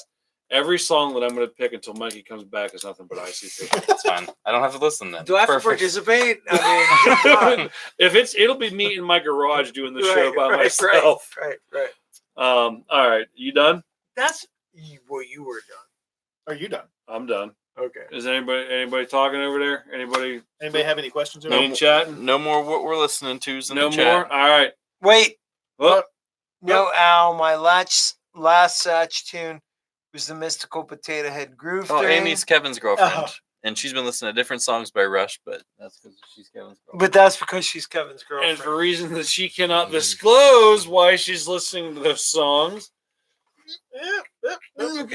Yeah. Just listen to the Necromancer, bitches. Why don't you just follow Misfits and Dreamers on Twitter? Whoa! Anyway, I that feel wraps like up something our just dropped. that wraps up our show and I'm not for this talking about week. something just prolapsed. Hi. Hi, welcome to the Wednesday Night Whiskey Committee. Oh, we gotta do this again with No! whiskey. We got We're more out of whiskey in the whiskey. car. We do? Oh. I got Dad's hat in the car. Listen, Yes. Yes. we do gotta say this. We shit all over Wiggle whenever we reviewed it, but we drank the whole bottle. That's true. We did. But that's why I said I only gave it a 60, but I recommend My it rating because didn't it change. I is- just drank more of it. Yeah. It's because the show was 2.5 hours long. Well, I think that effectively puts a cork in this week's episode. Thank you for those of you who have tuned in this week and have caught back up with us. Hey, seriously, thank you. We really appreciate your patience and understanding as we try to work through this. Mikey, we wish you the best of luck. Thank you very Yes. much. Thank you. Hey, do me a favor. Come back soon so we can fucking tell Al about fucking Last Jedi. Yes, we'll do that. We'll do a whole episode on why it fucking sucked dick. And we will have Ryan Weaver on the show because he wants on that episode. Does he really? He really wants on that episode. Whose For side which is he going to side? be on? I'm not the gonna right tell you. side. He's on the right side. I know. Okay. The correct side. So again, for those of you who have been sticking with us since day one, the day 100, 500, and Day 100, 500. 500. 100 fucking 95,000. Right there. Day 100 That's what minutes. happens when fungus gets in your lungs. Right there. Right. That's it. Old J. Fungus Lung Smith. From day 539 from the beginning. Thank you again very much, all of you who tuned in this week. We really can't thank you enough. Until then, you done? 525,600 minutes. 525,600 minutes. Yeah. I am Jay, I am Al. I am Jason. I am Michael. and we are the Wednesday Night Whiskey Committee. Please, for the love of God, listen responsibly. We did it!